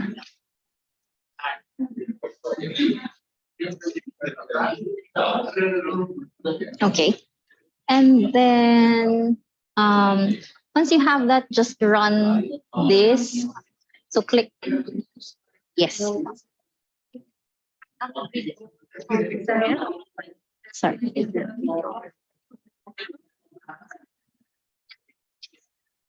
This is an example of a Python code that you actually run. So what this does is it calls these Python libraries so that we can use them. And so that's for the imports and setup. Okay. Okay. Just click on agree and continue. Okay. Oh, sorry. I'll get back to you in a bit. Sorry. So, I guess just in the interest of time, since we do have just 10 minutes before lunch, I'll just quickly run through the notebook to show you how it works. And then for those of you who are interested on making this work later on, I can help you through it later during our lunchtime. I'm so sorry. I can send some instructions later on how we can fix this. So I think a lot of you are encountering the same errors. But for now, let me just go and demonstrate what this notebook does for each cell so that you can see. And then we can do sometime during lunch or after the session to walk you through how to fix it. All right. So going back to, where's my copy? Okay, so first step is actually click on File and save a copy in Drive. So since this is a Google file, it works just like any other Google document or Google slide where multiple people can access it. So that's what's happening to us in the beginning. So you have to make your own version so that only you can access and run the code. So after this, we go to imports and setup. So this is the library installation and loading those libraries. So I will just run those. Run these here. Actually, there.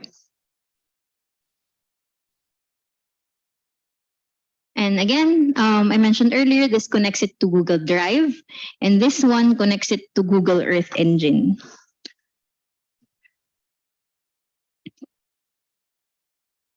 So let's just wait for those.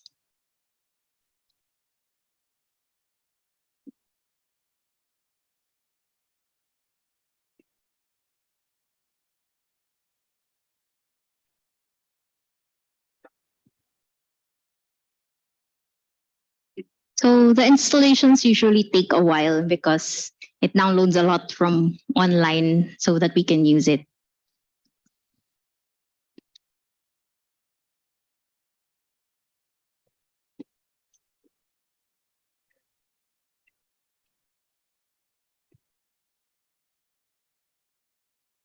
So since we are trying to connect it with Google Drive, it'll open this prompt and you just have to click connect to Google Drive.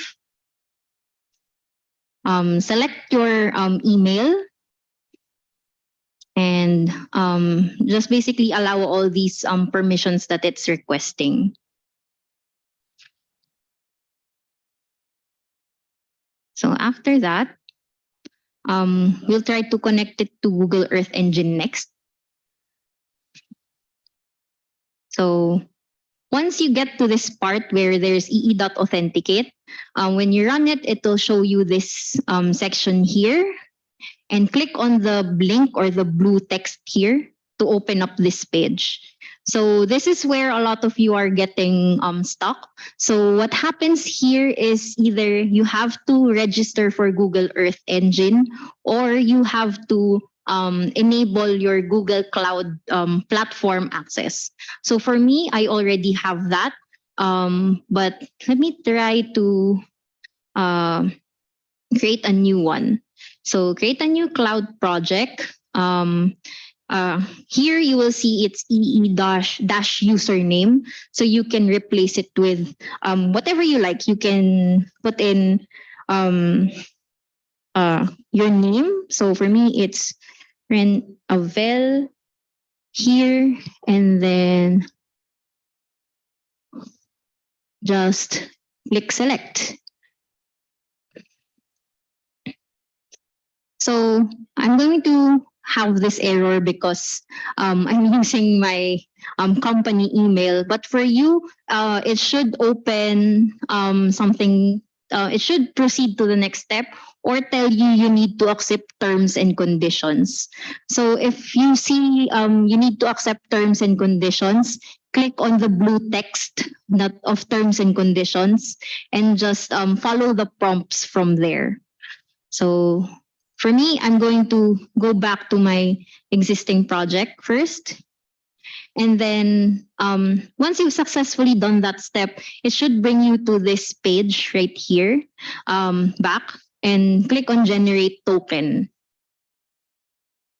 So from there, click again, choose your email and click on allow.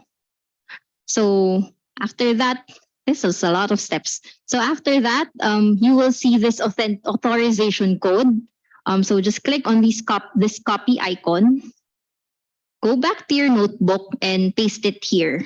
So Control V, and then press enter. So that's the goal of the step here, is to get that authorization token so you can connect your Colab session to Google Earth Engine. And after that, our next section here is to download administrative boundaries. So we're using geo boundaries. So this is another open data set where we will get the administrative boundaries for Cambodia. If I'm not mistaken, administrative boundaries level 2 is for districts. So again, just click on run on this one. And it should show you this. So we have a data set with 197 rows and 6 columns. So this is what the administrative boundaries look like as a Python dataset. So if you go to the folder icon here, you will see that you actually have a new file appear there. This is what we downloaded and loaded into Python. So how exactly we read this file? So I will cover that in this afternoon session. But essentially, we use a library called GeoPandas, which I will talk about more a bit later. So next is we're going to visualize the administrative boundary for one district. So this is just quickly plotting the boundaries for that one. So as you can see, this is the district of Bavet. I hope I'm pronouncing that correctly. And then we will use this shape to download Sentinel-2 images. So here, we're just defining a function. So what this does is it helps us repeat a series of steps more easily by just updating these different variables. So just click run on this one. You're, that's good once the check mark appears right here. And then here we're just getting the centroid or the center of that specific boundary. So that's where we will focus our map later on. There. Okay. So now here we are getting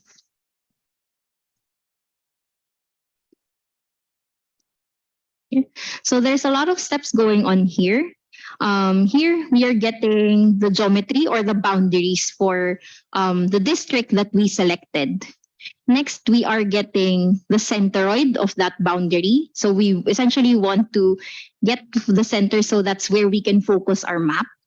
And then here we are using our generate image function.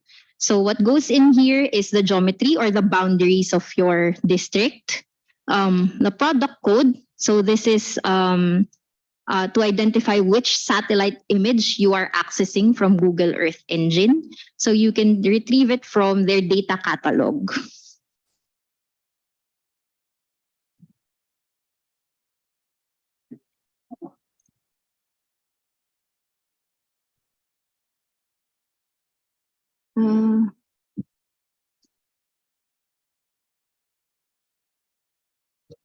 Here.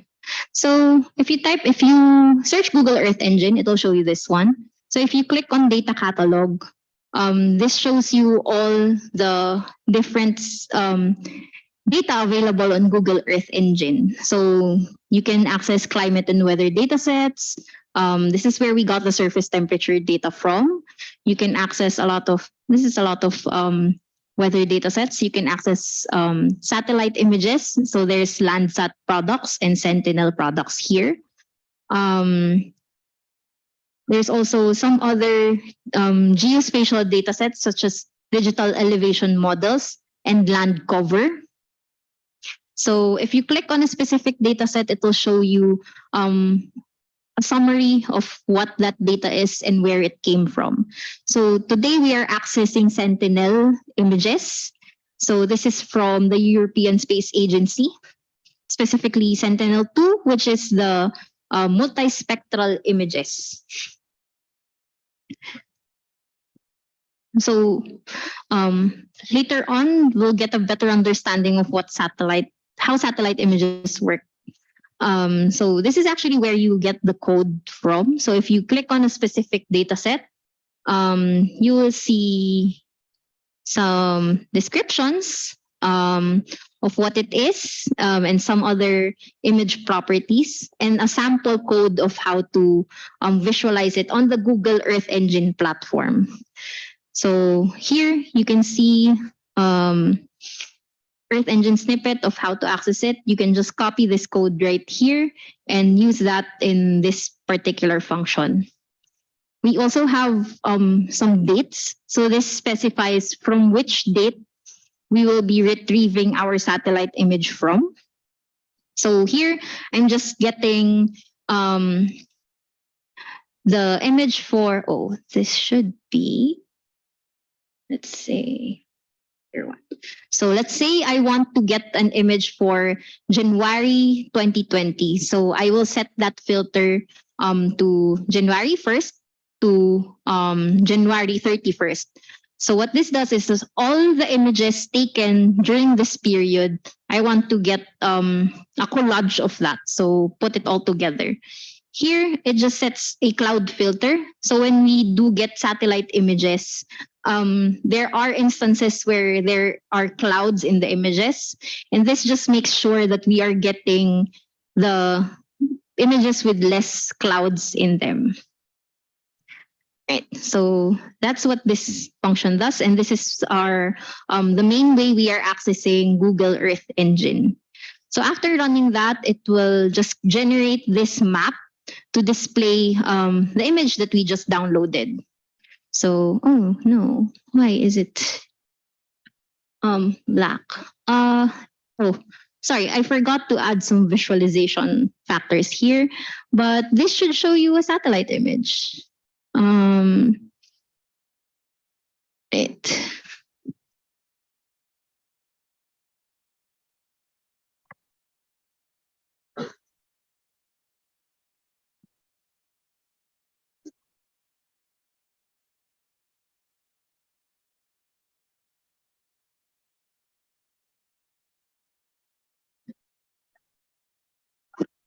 So,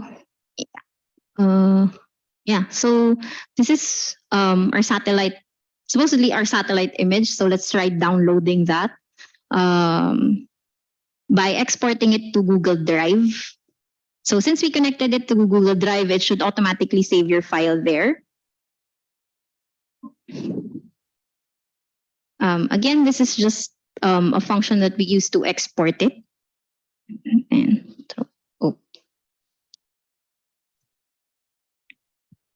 Oh, no. Region, property.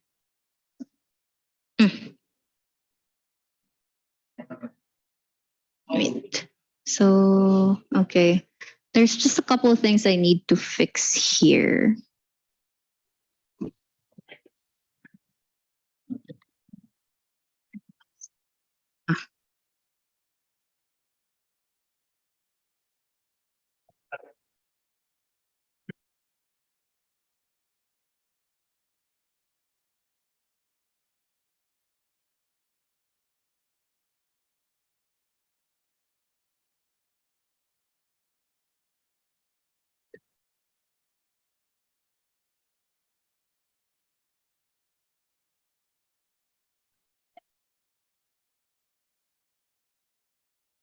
There. So once we have this, that means it started the task of downloading that image. And you can check the status of that task by running this one here. Oh no, it failed.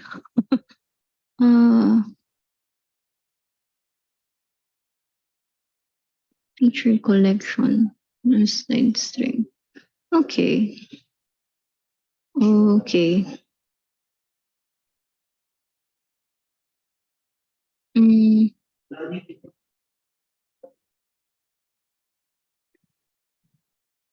What is happening?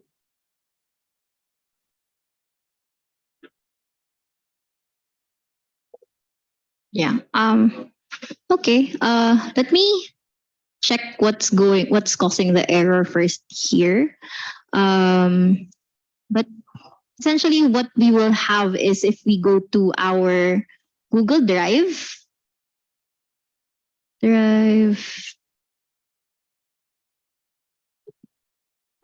go to Colab Notebook, it should open up an image here somewhere. So I have a lot of notebooks, I'm sorry. But yeah, let me try to fix this first, but later on I'll show you the satellite image that we downloaded.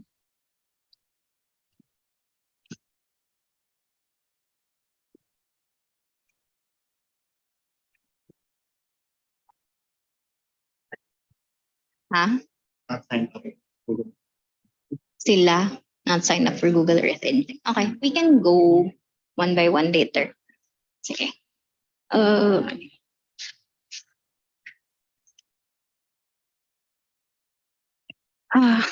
Okay.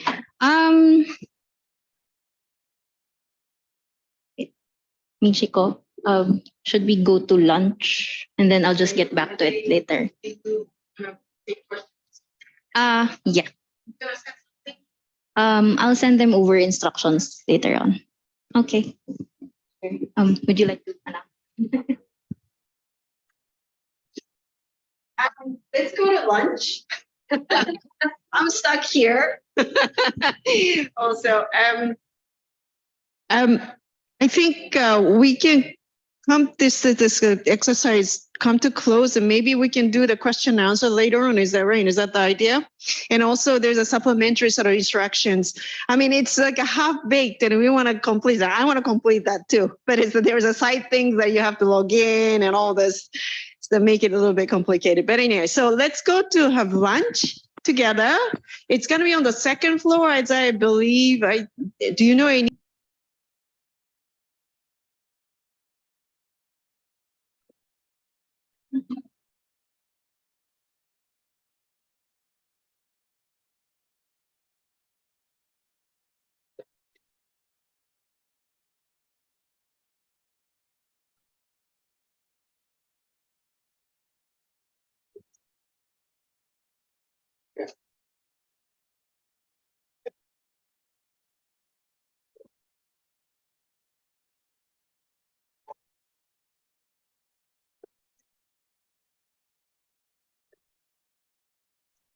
Hello?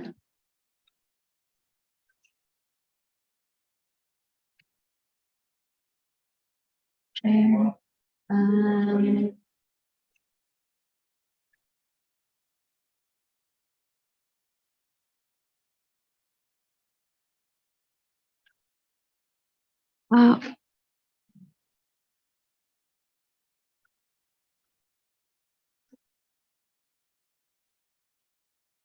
right. I think we're waiting for a few more people. Um, so right now, I guess we can resume our session at 1:20. So for the remaining time, Joshua and I will go around to help you with the registration process.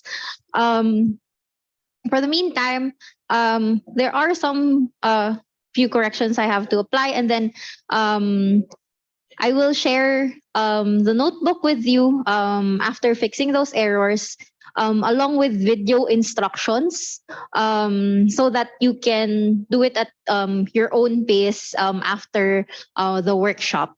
So, just to keep up with our schedule, since we will be covering two more modules this afternoon. So yeah, we'll go around for the first for 20 minutes just to help you with the registration for Google Earth Engine. I know it can get a bit tedious to access that one. So anyone who needs help? Oh, you have a lot of phones. Okay, so first off, can you make a copy of this one? So save a copy in Drive and then edit from that copy. So just close this one to avoid confusing between the two.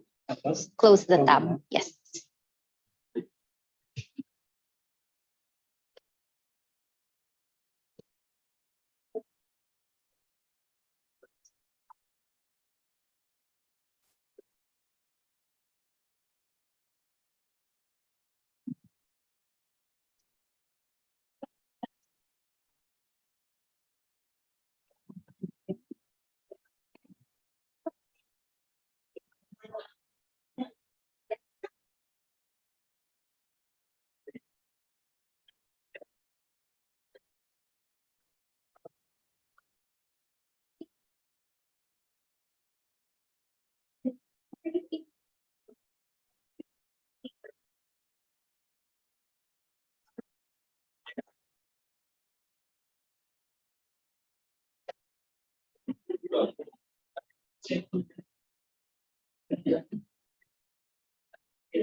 Hello, everyone.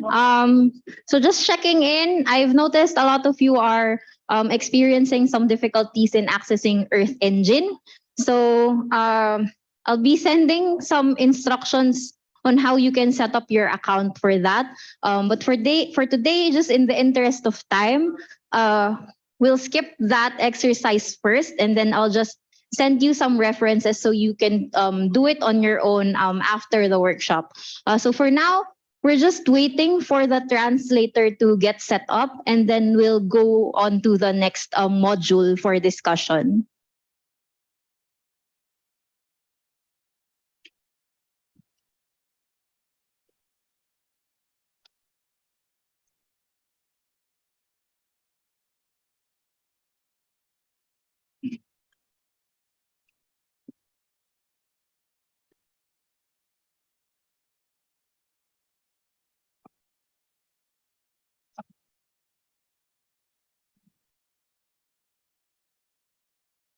Oh,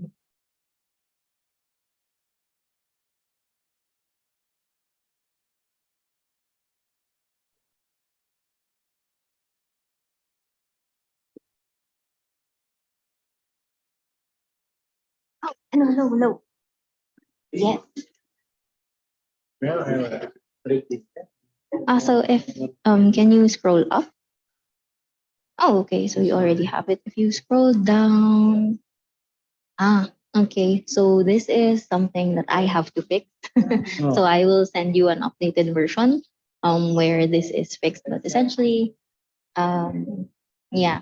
So it needs to be able to get the boundaries first in a format that is used by Google Earth Engine before you can export it to an image. So yeah.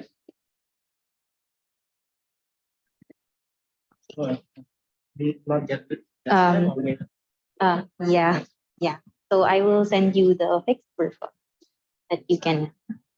But good job.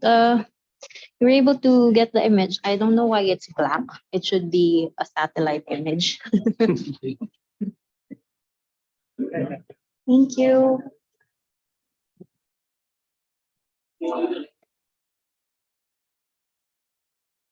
So how are we doing? Okay, so you reach the step where I have to fix it. That's actually an error. I'm not sure why it's throwing that error today because of you. The other day I tested it and it was working.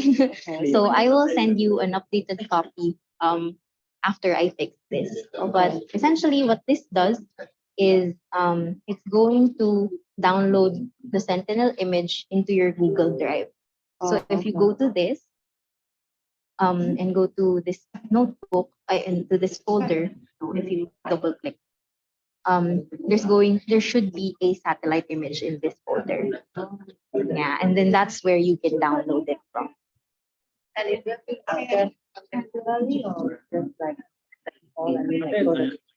Um, the code is meant to get satellite images from Google Earth Engine. So you can use it as is to download Sentinel-2 images. But if you scroll up, um, wait, up, up. So if you see here, if you replace this product ID with any satellite image product ID from Google Earth Engine, it should be able to download the same things. Okay. Yes. And it will download a different city. But in order to change, you have to change in all the red. Yeah.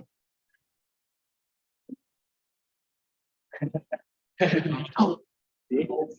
Let me know when you're ready to start. Thank you. Ooh, You wanted to know what happens if you that's really experimental. That's great. So what happens is going to download an image this big to cover these two areas. But yeah, not yet. I'm sorry. It's something that I have to fix and then I'll send it to you later on. Yeah. How do I get there? Sorry. Okay, you could put as many provinces. Yeah. Some items are not. Oh, okay. So this section, actually, I'm not sure why it's not working today because the other day when I tried it, it was fine. So I will send you an updated copy. I will try to fix this later on. I'm so sorry about this. Thank you. Yeah. Nice it here.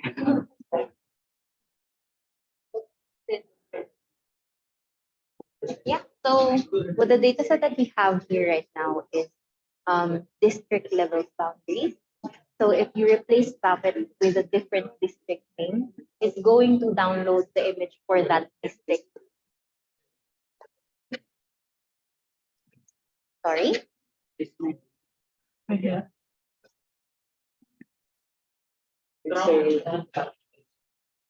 Mhm. Mhm. This is a province. This is a district. Yeah. So if you want to get the images for different provinces, if you scroll up, oh sorry, go to table of contents here. Download administrative boundaries. So if you click, it's going to bring you to this. Here, you can actually change it to a different admin level. Oh, it's such big, sorry.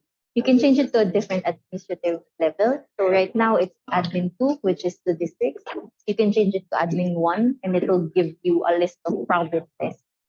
You can even change the ISO code to a different country and it will get the administrative boundaries for a different country. Hope that helps. But yeah.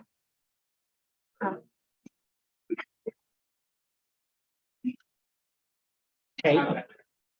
If you change it to admin 1, it's going to give you the list and boundaries for provinces. If I'm not mistaken. It's really too about the district. Yes. And admin free. So I think yes. I think our admin 3 is also available. So depending on which country, it kind of changes up to. Hello, 1, 2, 3. 1, 2, 3. Very Cambodia.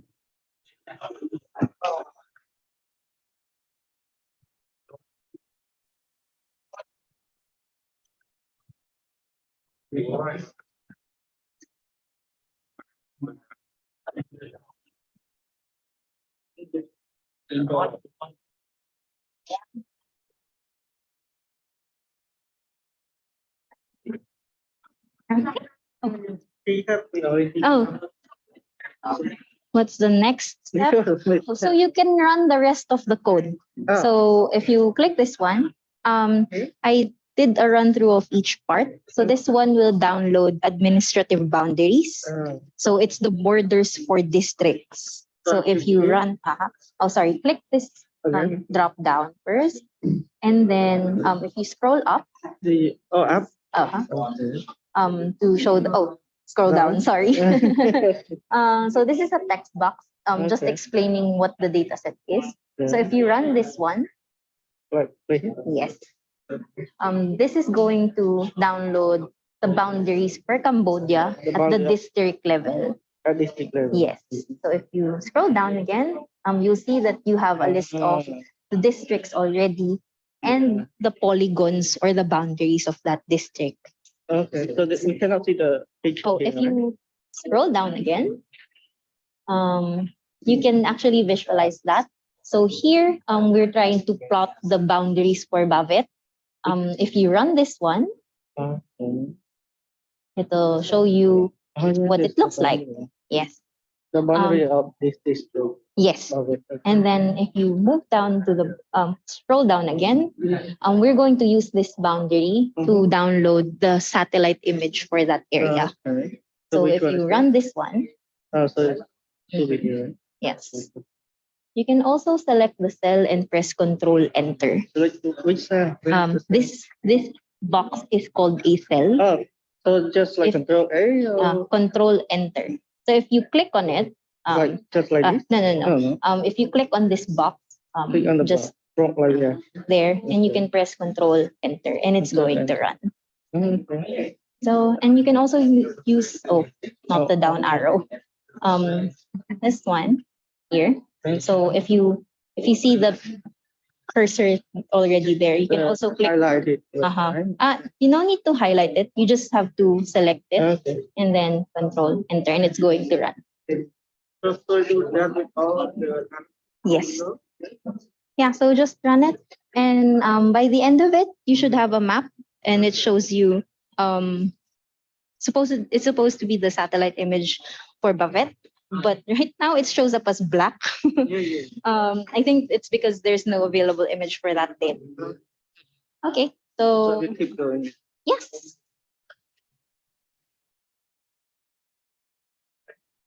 Yes, there you go.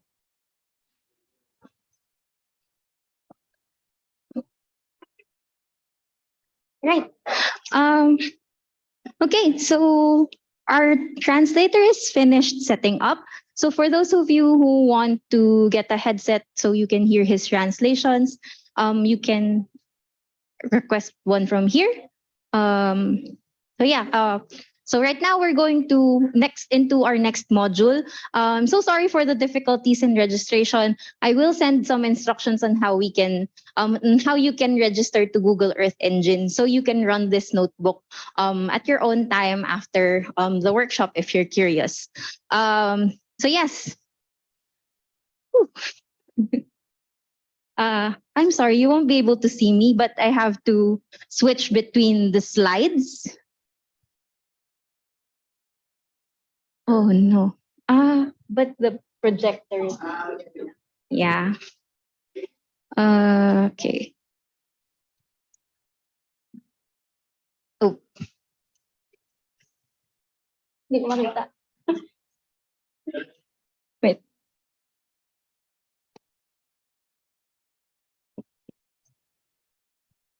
There you go. So we're going into this new section, introduction to geospatial data analysis. So I know most of you use ArcGIS to do to handle geospatial data sets, but today I'll actually introduce you to how you can do it using Python. So starting off, just an introduction of what geospatial analysis is for those who haven't encountered it yet before. So what it does is it connects data to geography or location and adds dimension to your analysis. So what it does is it helps you understand patterns and relationships of your data in a geographic context. So it allows you to put the different information into a map so you can see how that looks like in a geospatial context. So this can help you improve communication and data summarization. So imagine when you have a really complicated data, but once you put that in a map, it becomes quite simpler and easier to understand. It also allows you to combine multiple data sets into one visualization or one analysis, so you can have a better understanding of what is happening on the ground. So how can geospatial analysis help us? So, okay. First is it helps us with data management. So geospatial files are designed to be compact and analysis ready. Meaning they're already, they summarize a lot of information into one chunk of, in one file. So it also promotes some good data management practices, because the more organized you are with your files, the easier it is for you to do your analysis. Next is it helps with analysis and decision making. So as we saw earlier, there are a lot of available data sets on the internet, which you can use to support your analysis. And if you use these open data sets with the data sets that you already have from your organizations or ministries, then you can have a better understanding of these data sets when combined. Lastly, it helps with communication. So when you have geospatial data sets, you can make a lot of unique maps, and it helps you convey powerful information that is easy to understand even for non-technical users.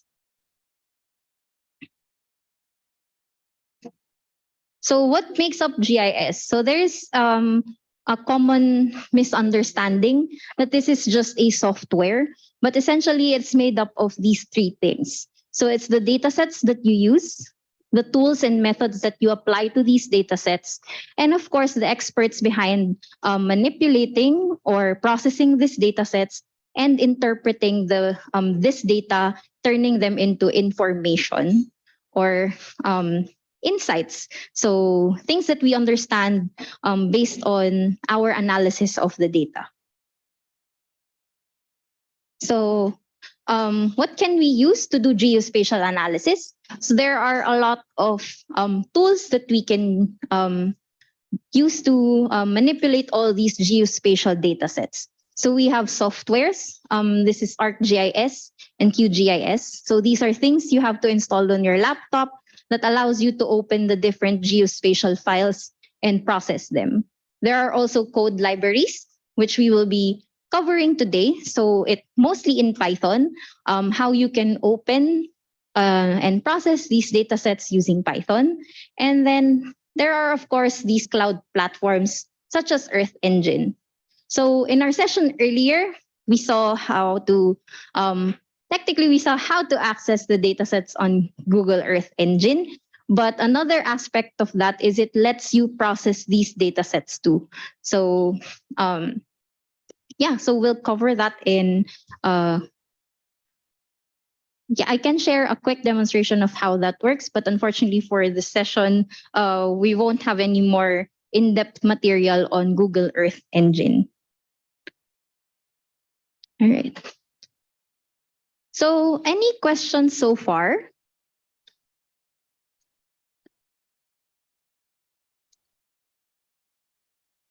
Good. Yes. Oh, sorry, you have a question?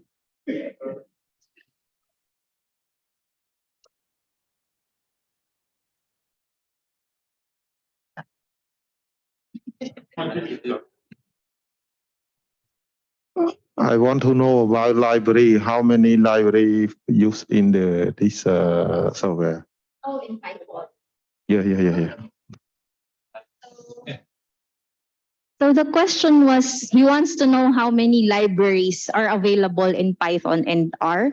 So I don't have a specific answer for this. And this is because since Python is based on community development, so it's really anyone who wants to code and create libraries can create them for everyone else's use. So I don't have a specific number for you, but the most common ones that we use are GeoPandas, Raster.io, Earth Engine. So it's the library we tried to use earlier, as well as a few more ones that I can show you in our notebook later on. So these are common. These are the commonly used ones, but there are a lot more of new ones that keep coming up and are essentially becoming more useful as more people develop them and add more functions. Right. Okay, I'm gonna stay here. So so now that we covered the different tools or software you can use, we can go a bit into the data types. So in the session this morning, I showed you different resource materials where you can get data from. And this data can come in form of a vector or a raster. So as you can see in our, you can't see my laser there. As you can see in our image here, vectors represent data in the form of shapes, lines, and dots. So I don't know if you can see the dot here. So those represent actual things on the ground. So the polygons here are actually buildings. So this is actually close to our office in the Philippines. So the different polygons here in orange are actually buildings. The blue lines are road networks in that area. And if you can see the small yellow dots here, here, and here, those actually represent restaurants in that particular area. So that's how a vector works. While for a raster here, it's more of like a picture where each pixel of the picture represents a value. And that pixel is an actual square area on the surface of Earth or on the ground. So going a bit deeper into vector data. So as I said, it's represents geographic elements or objects on the ground as points, lines, and polygons. And these three things are what we call geometries. So while raster data, as I said, is an image or a matrix of cells or that form a grid where each cell has a number representing an actual value. So for this one, it represents elevation from the sea level. So if you can see, the redder areas actually are higher areas, and they come in the form of buildings. And this because this particular area is a city. So you can clearly see the shape of the buildings, and their color indicate that they are higher from the sea level or the ground. And here you can see that there is a river that is a darker shade of blue, which denotes that it's lower compared to the other objects on this image. Any questions about rasters and vectors?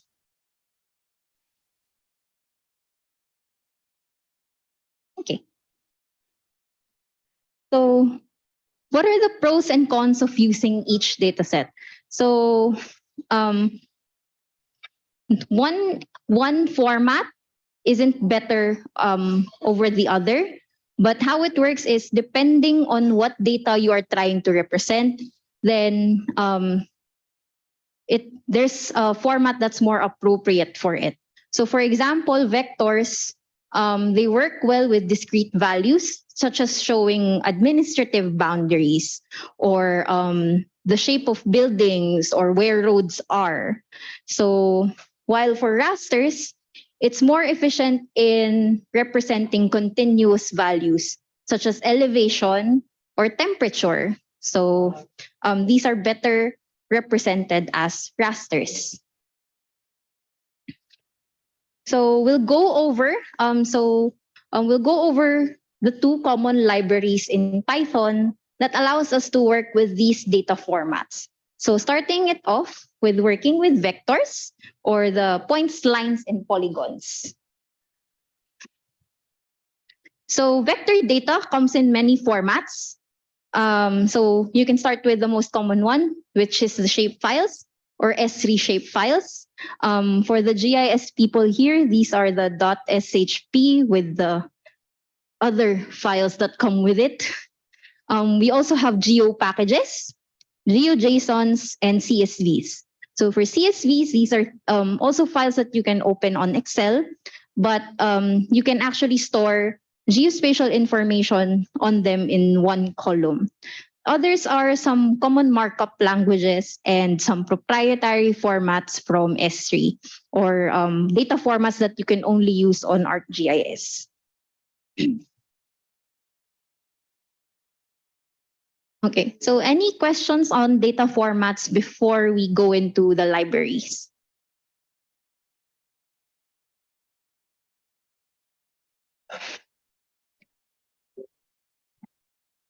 You have one? Okay.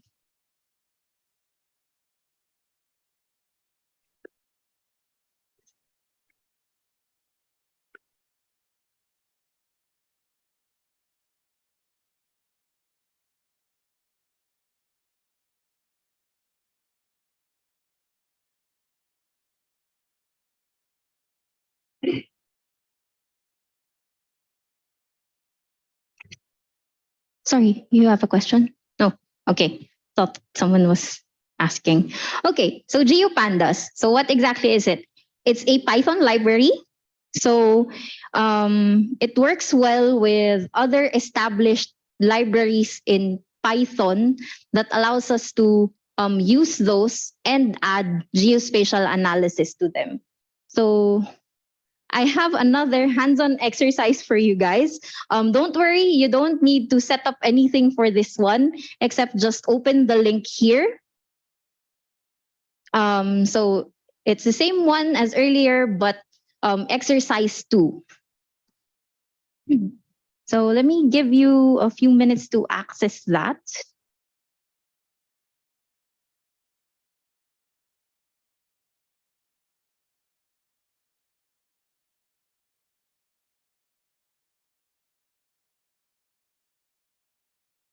Okay. So if you open that, it should bring you here.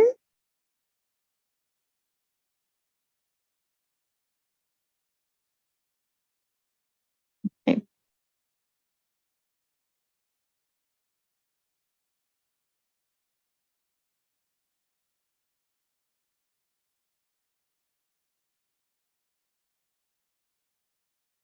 And let me give you 5 minutes to open this up.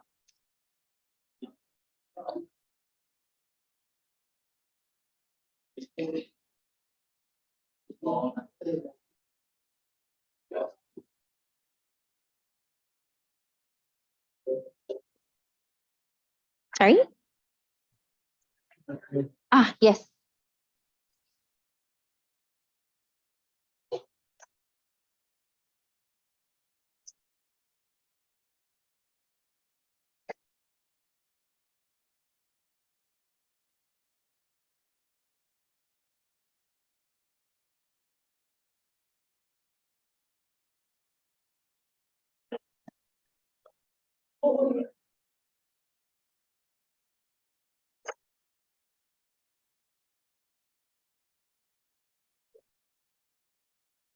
Okay.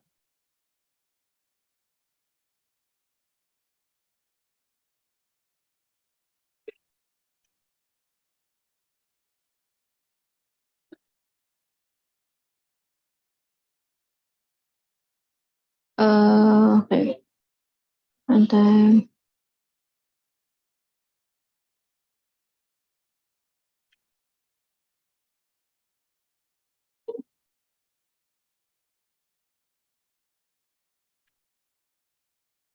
okay. By the way, make sure to save a copy. I will. Yeah. So has just a raise of hand for who has the new collab notebook open. Okay, so waiting for a few more.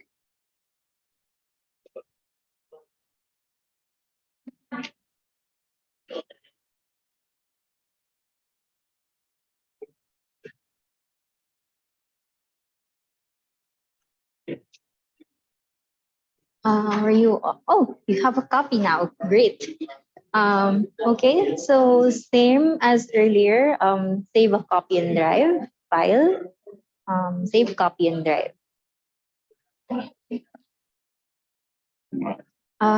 Okay, so we already have a copy of yours. Same as earlier. So click on file and save copy. Save copy and drive. Okay. Okay. Okay. Already. Oh, we're opening a new notebook. So, just type this one. Okay, so you already have it open.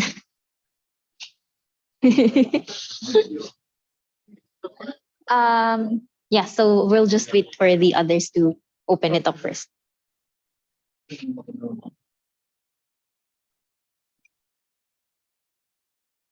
Okay, so seems most of you have already opened it. So our first step is to avoid our mistake earlier and damn it. And meeting controls. So first step is click on file and save a copy in drive. So that should create this prompt, creating a copy, and it should open a new tab here.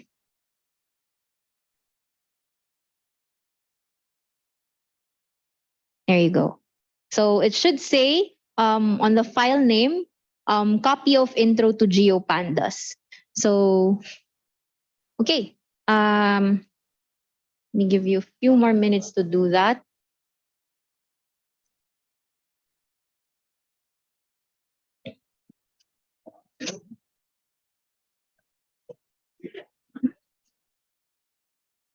So again, just show of hands who was able to create their own copy already.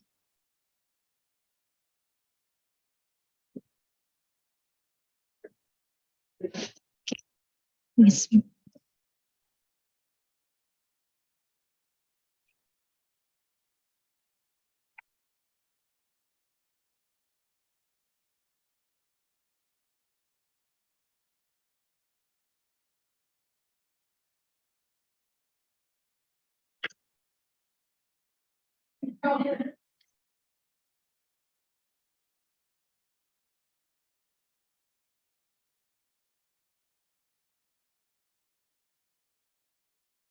So, yeah. Okay.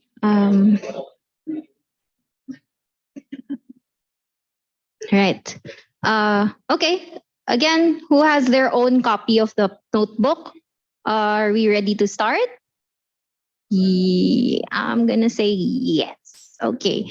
So our first step is really just run this setup. Okay, so this again is just installing the libraries that we use. So earlier someone asked how many libraries are there in Python that we can use. So no specific answer for that, but listed here are the common libraries that we do access to do geospatial analysis. So you can easily just refer to this. And if you type in the library name in Google, it should lead you to a documentation describing what the library does. So for today, I won't be going over those. So I'll just simply click run on this cell. And this will start my installations, which means I am I'm accessing those libraries so that I can use them in my analysis.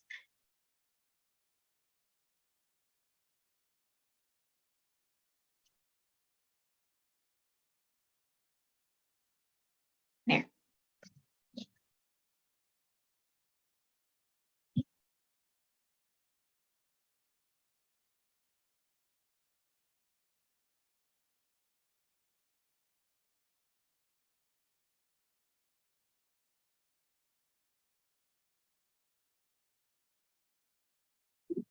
So it usually takes a while. It's really downloading libraries into our collab session. So next there is, so once that's done, you can click run on this cell again, and that will open these libraries so we can use them.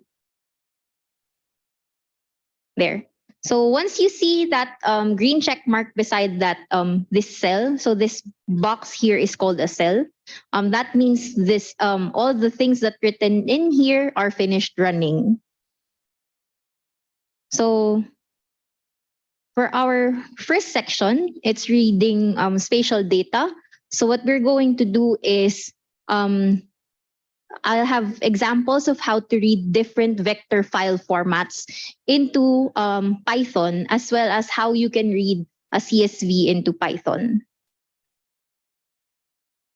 Let me close this one first. There. So here, this is just downloading our data again. So what I have here is the commune boundaries for Phnom Penh. So once that's finished running and there's a green check mark here, if you click this folder, you should see a file here, Phnom Penh-admin3.gpkg. So this stands for geo package.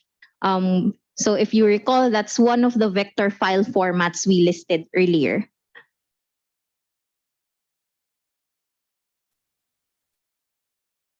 So here, let's just replace file name with the name of the file that we are. Where is my cursor? The name of the file that we are reading. So if you see here, there's a word file name. So just replace it with the file name of this one.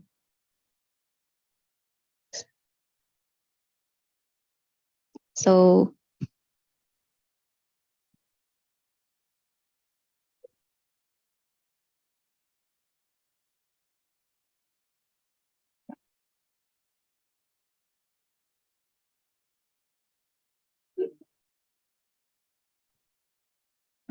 sorry.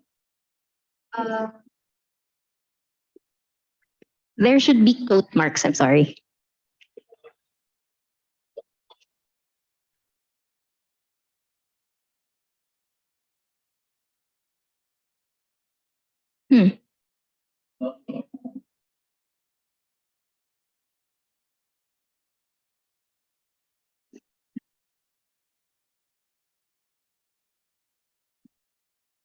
Actually, we can just do copy path. Double click on this one. Oh.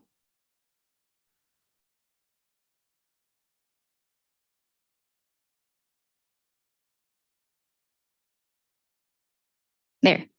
So once that runs, we have read our data and saved it into this variable. So whenever we type this, copy. Oh. So whenever we type this, and let me just demonstrate that. Control V. And I run that, it'll show you the data. So we essentially save the contents of this file to this variable. And whenever we type that in and run it, it'll show us the data. as you can see here. So these are different communes in Phnom Penh.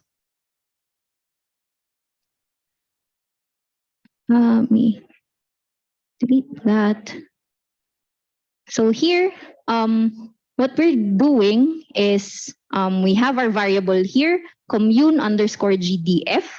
And if I put dot D types, it's going to show us the data types of the different columns in our data set. So if you recall earlier, dot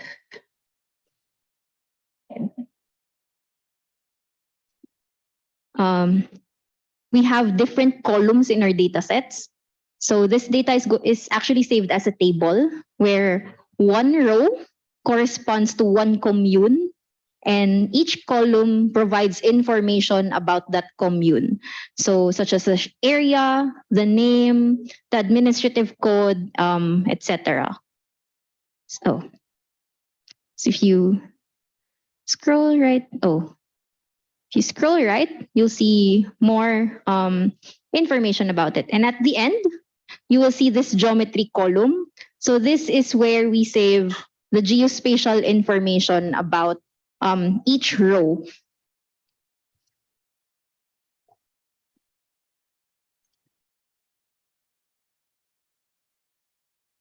Oh, that's okay. So here, what we're basically doing is listing all the columns in our data set and its data type. So here you can see that the shape, length, and area is float or numerical values, and the rest is object. But if we look at the data set, it's actually string data types or text. And lastly, we have the geometry column, which is a geometry type data set, which means it represents geospatial information.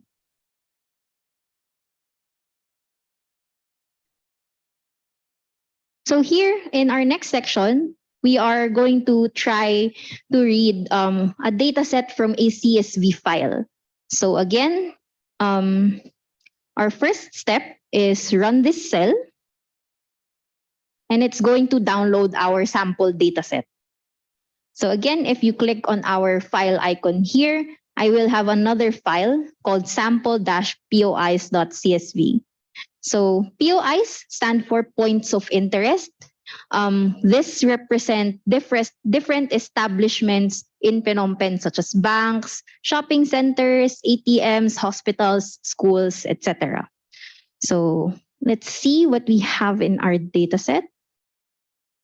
Here, we are reading that CSV file using this library called pandas. So if we run it,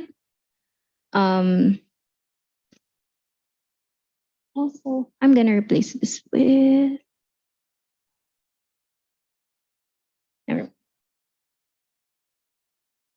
So again, this is going to show us the different columns in our data set. Just to show you what it looks like.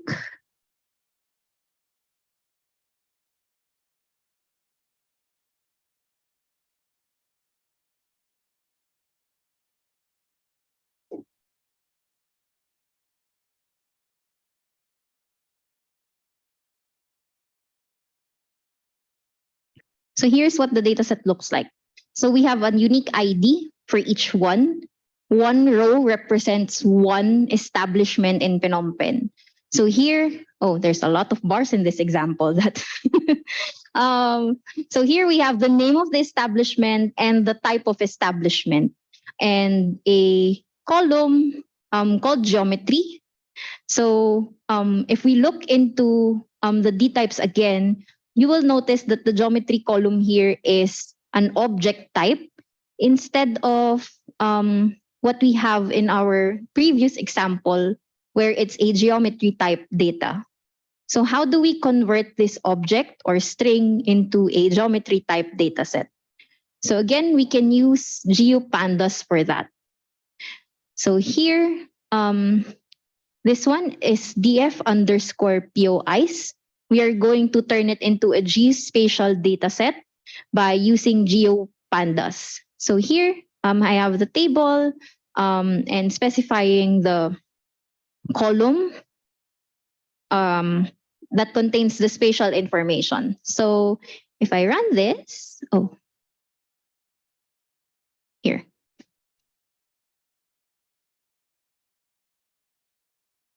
So again, that's done running. And if I check the data types again,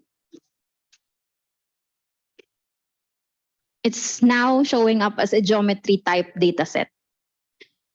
So once we have this geometry type dataset, it means we can now apply different geospatial analysis on this dataset.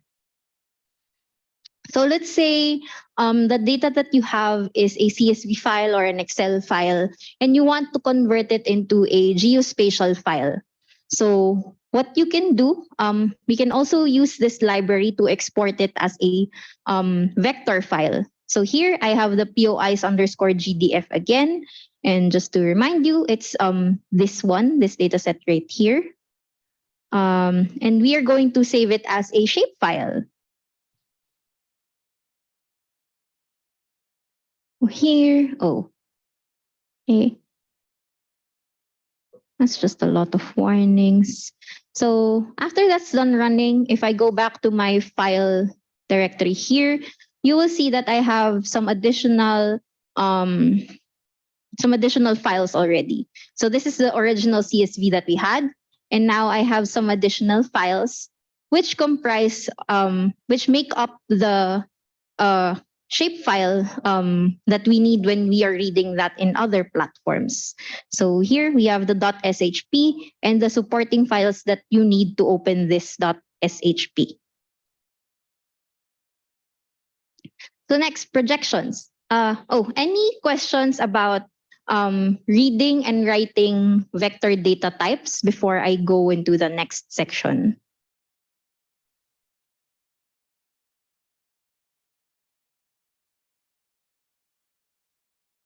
Yes. Wait, let me get to you.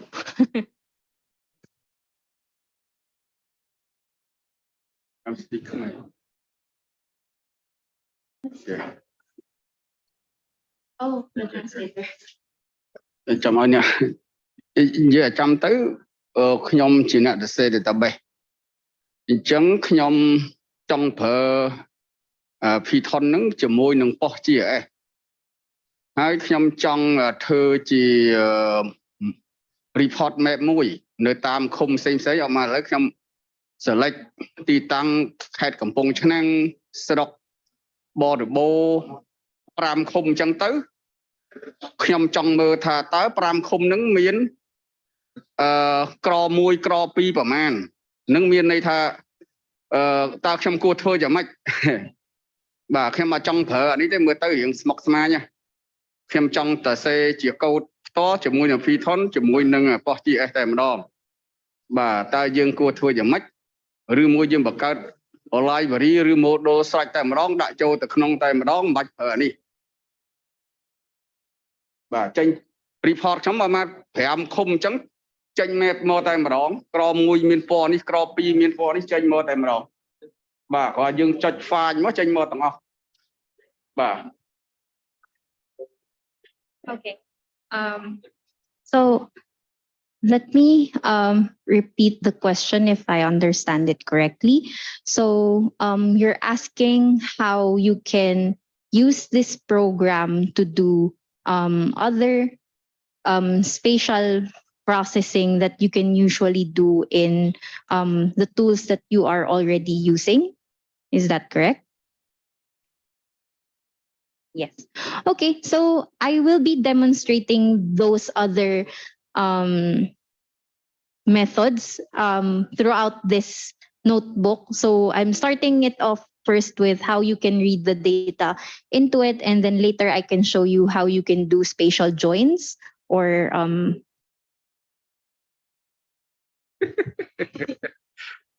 អញ្ចឹងឥឡូវតើខ្ញុំអាច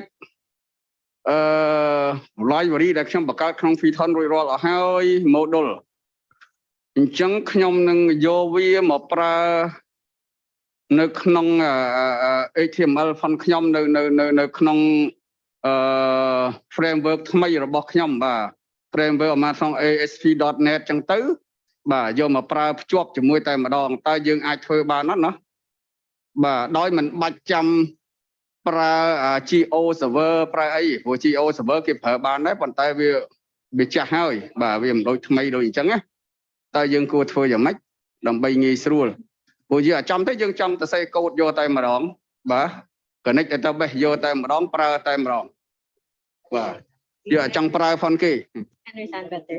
So your question is, can you use this to write code that or a library, and then what you have to do is just connect your database to this instead of reading a file?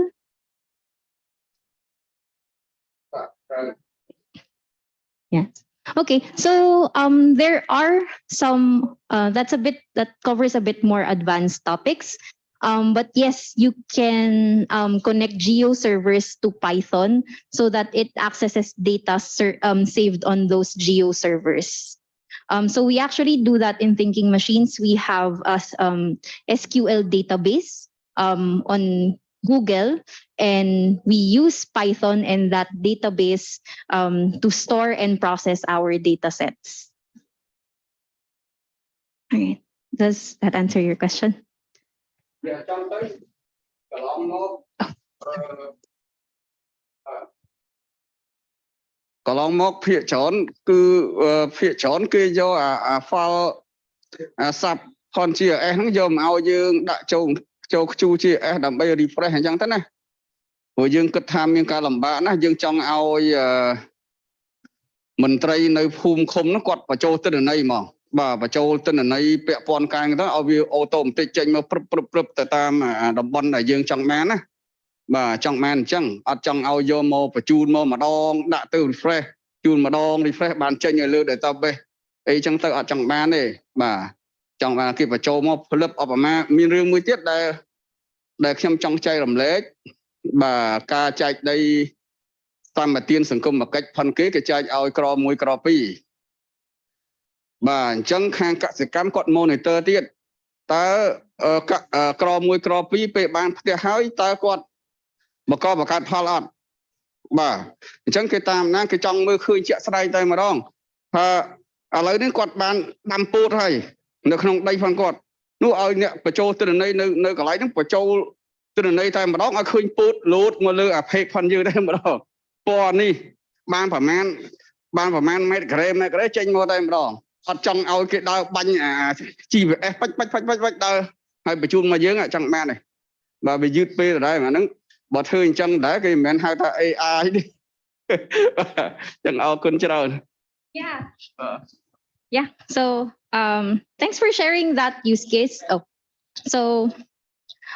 Thank you for sharing that use case. Actually, that is also one very common use of GIS, which is data management. And yes, it's a very common problem that you have to update the data, and everyone needs to access that data, the updated version, more easy, and it should also make them updating the data also easier or automated. So as I mentioned, so I don't have any materials I can share right now with you for this automated database update or maintenance. I can share some with you later as an email on how we can use Python. But yes, definitely Python can help you with automating those processes. In Thinking Machines, we have helped a few organizations do that as well. So it's one of the main services that we also offer, and we'd be more than happy to share with how you can use Python to do that. Thank you so much for that interesting question. Okay. So going into back into our discussion. Wait, sorry.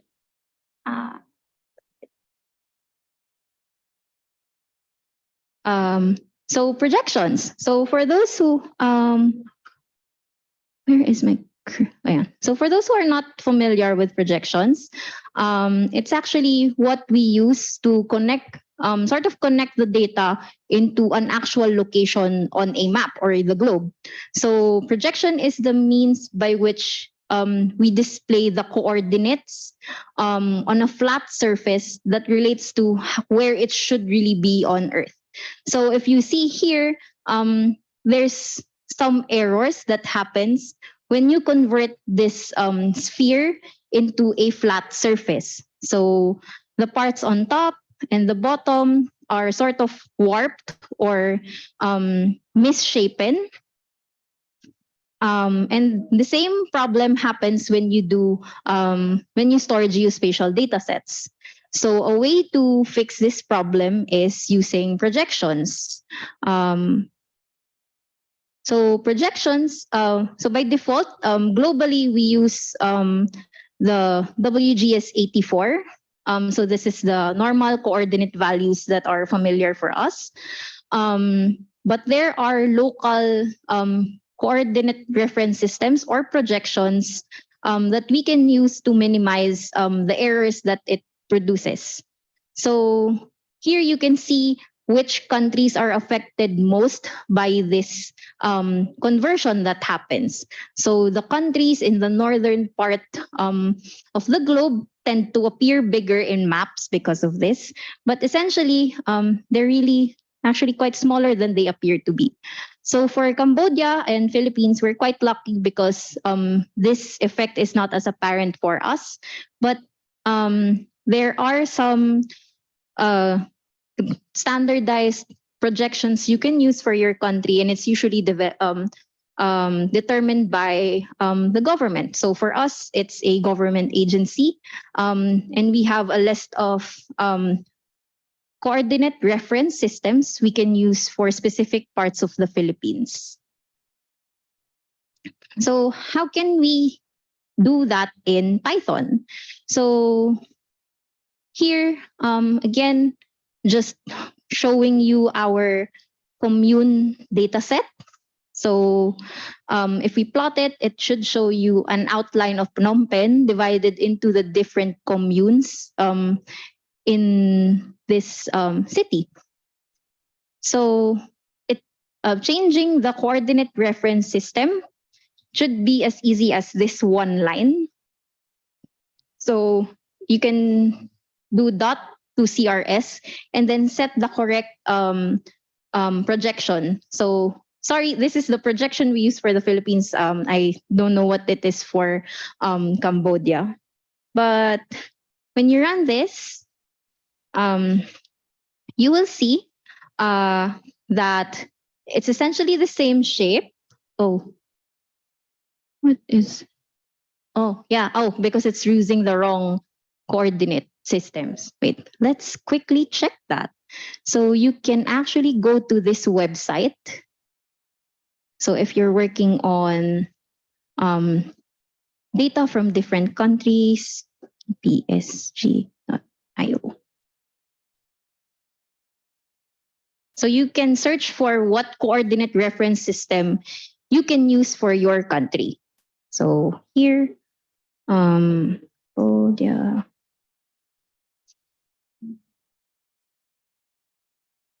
So we can use this one, 3148. So let's replace that here. So if I replace that with 3148. So you see how it affects the data when you use the wrong projection. Sort of flips your plot. But hopefully this is the correct one. Sorry, is it 32648? Thank you. So it should be 32648. So there. Now our plots look more identical, but if you look at the axis here, you can see the regular latitude, longitude numbers, but here they are actually quite bigger.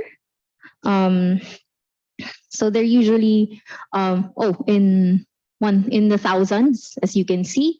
And that is because we are using the local projection for this data set. So how does this affect our data? So the projection that you use actually determines the unit of measurements. So the unit of measurements when you apply different calculations. So, mali. Let me just get the correct one. 32648.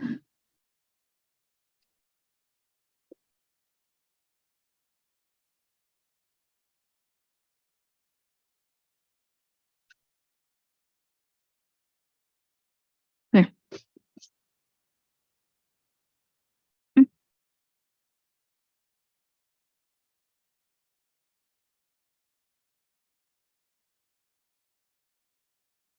Yes. Okay.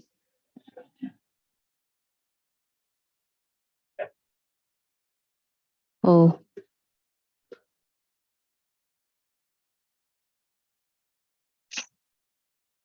There. So now, for both data sets, we are using the correct projection, which is 326 EPSG 32648. And just to show you how that affects your data.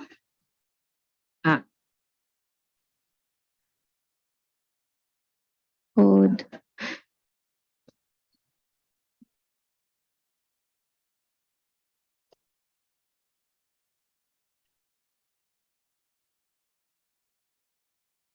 Okay.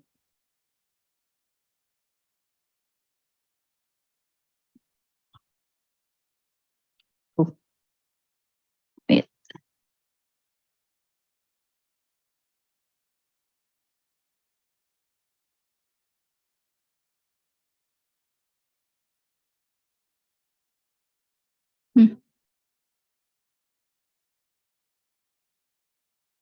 Is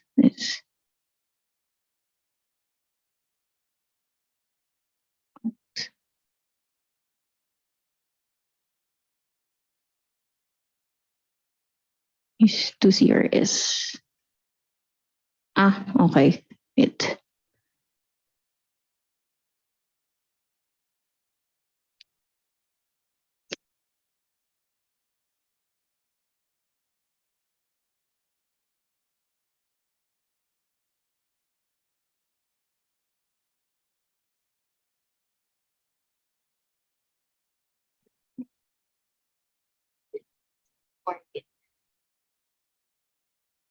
Di ko kita eh.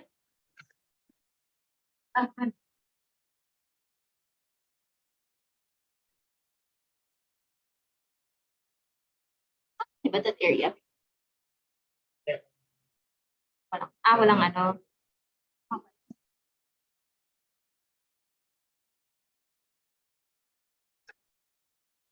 So here, you can see that with the correct CRS, we can get the area in square meters of each commune.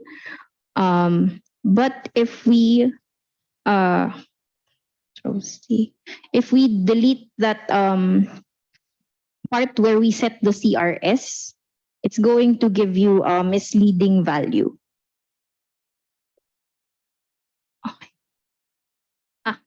Yeah. So earlier when we tried to run this, it throws an error and it says, it throws a warning and says that you should reproject your area. And this is because if it's using the default WGS84, the area measurement will be in degrees. So that's why it's smaller than the actual one, with the correct one showing you the area in square meters. Oh, in square meters. We can divide this 100 to show you square kilometers. So that's the area in square kilometers. Yes. Okay. So next we have spatial predicates. Oh, any questions before moving on to the next section?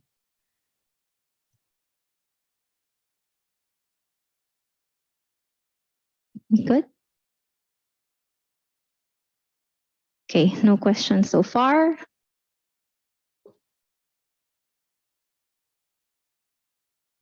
Okay, so what are spatial predicates? So they are keywords that indicate the type of relationship each geometry has with one another. So imagine if you have multiple data stacked on top of each other. Some of them will be intersecting. Some of them have shared boundaries. Some of them are completely enclosed in a bigger geometry. So we use these in what we call spatial joins. Yes. Sorry. So table joins. Quick show of hands who are familiar with table joins, or who here has combined two different tables using an ID or a key column. Yay, thank you for raising your hand. So what it does essentially is if you have two different tables, you can combine them by a common feature. So in typical CSVs or Excel files, you can combine two different sheets or tables using a ID. So something that is standard across these two tables. So you can use them as a reference on how to match the rows and combine them. So the same thing works for geospatial data, except instead of using IDs, you use the spatial predicates. So here, for example, I have a boundary, an administrative boundary, let's say for a city, and then I have this POI.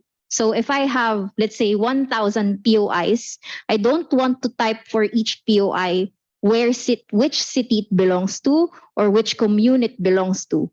I can simply use the spatial predicates to do that for me at a much faster pace.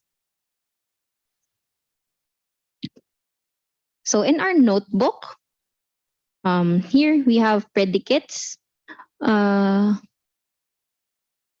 So here, we're starting off with selecting one POI from our data set or point of interest.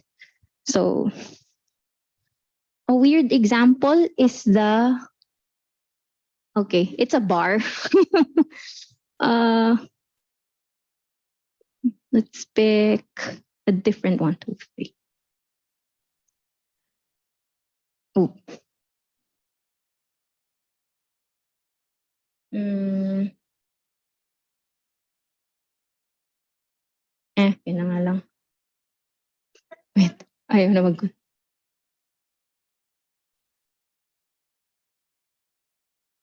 Yeah.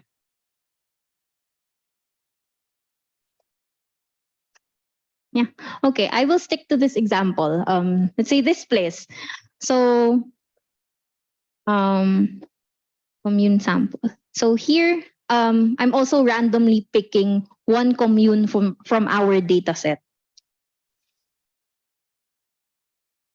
So here I can check if, so let's see first which commune. Control C.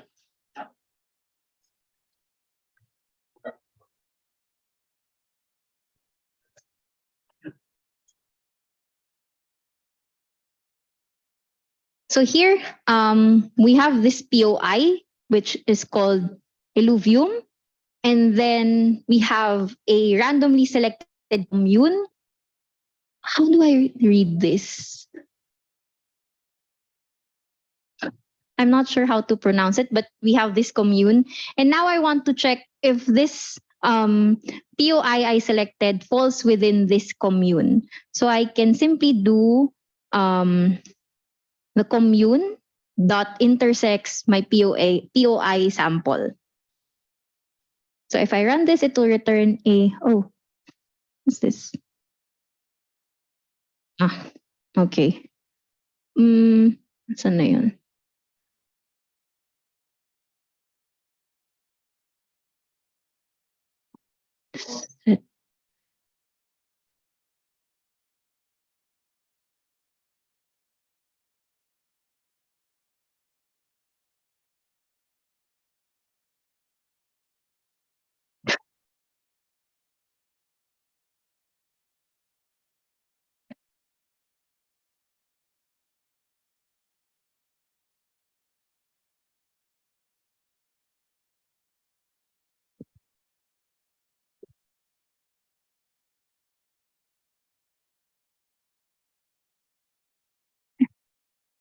Oh.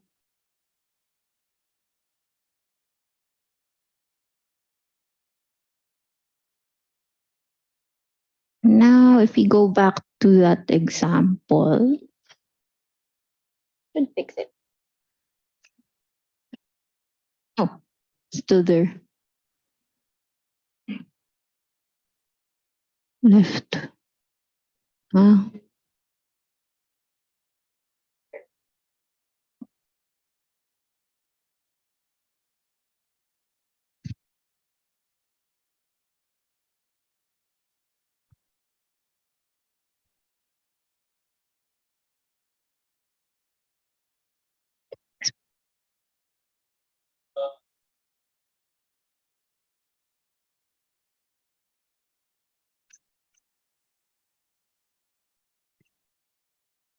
Okay.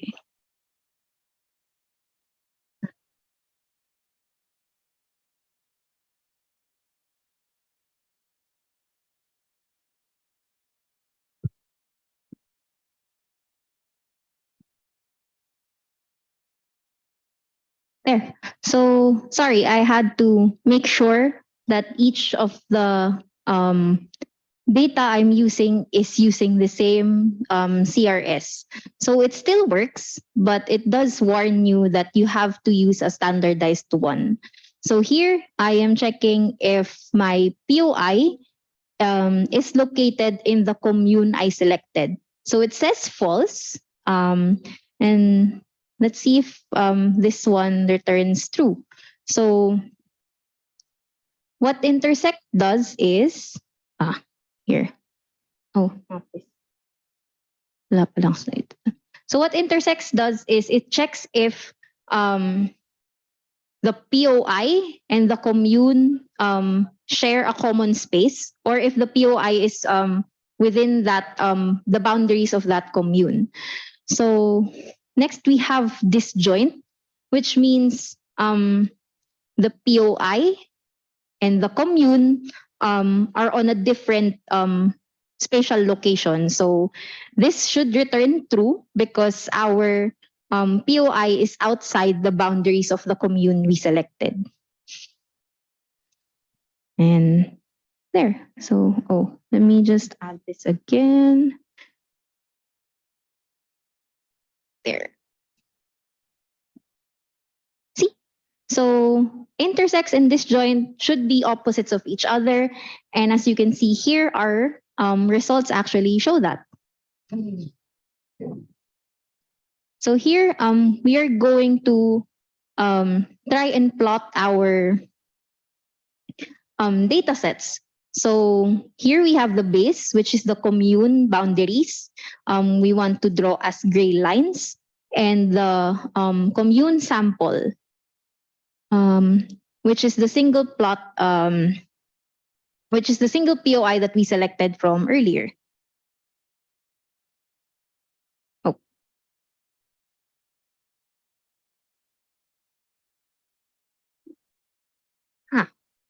Okay. Wait.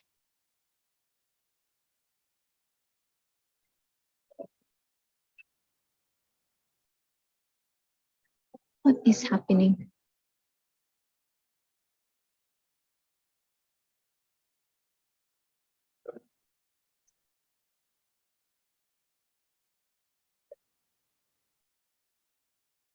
See? So we see here the different commune boundaries. and where the POI we selected falls in. So now, if we want to find out where the POIs, which communes our list of POIs belong to, we can now do spatial joins. So here, we are going to create a table called join using the GeoPandas spatial join. So here we have the data for the POIs, so POIs underscore GDF, and we have the commune boundaries. So essentially what we're going to do is overlap these two data sets together so that we can find which commune each POI belongs to. So our predicate is intersects. So this defines what kind of relationship these two data sets should have. Should they be intersecting? Should they be disjoint? Should the POIs be within the boundaries and all and that? So here we're going to use the most commonly used one, which is intersects. And now, if you look at the original POI table,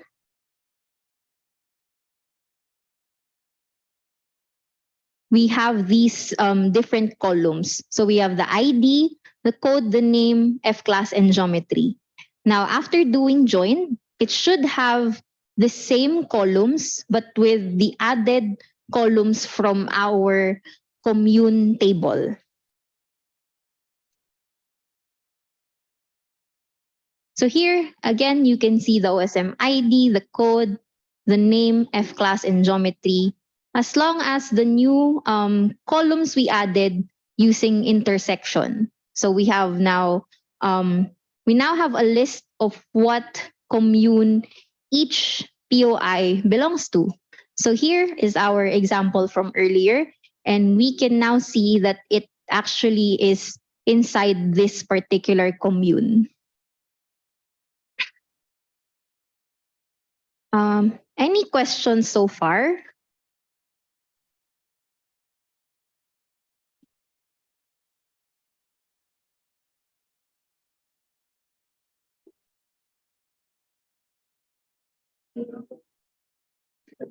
Yep, okay. So for geometric operations, so these are more functions that allow you to manipulate the geometry or the shape of your data. So first up, we have dissolve. So let's say you only have a data set of the different communes in Phnom Penh, but you also want a data that gives you the boundary of Phnom Penh itself, so not divided into the different communes. You can use dissolve so that it will combine all these geometries from each commune into a bigger one to represent Phnom Penh. So here you can see in our illustration, we have a bigger area that is divided into different colors. So once I run dissolve, it'll actually, you can use these different colors to indicate which big part of a bigger piece it should belong to. So here you can see this green area here combined into one bigger green area in the result of dissolve. And same happened with the other smaller shapes in the same color. So it's pretty straightforward in Python. So again, just showing you commune underscore GDF, which is Phnom Penh divided into the different communes. But once I run dissolve and plot that, it's going to give me just one big polygon that represents Phnom Penh. Oh. Alternatively, in our data set, we also have a column that indicates what district each commune belongs to. So we can also indicate that column. And so our Python will use that as a reference on how to combine our shapes into bigger ones. So here, notice that we just used .dissolve. So it dissolved all the communes into one bigger polygon. But here, since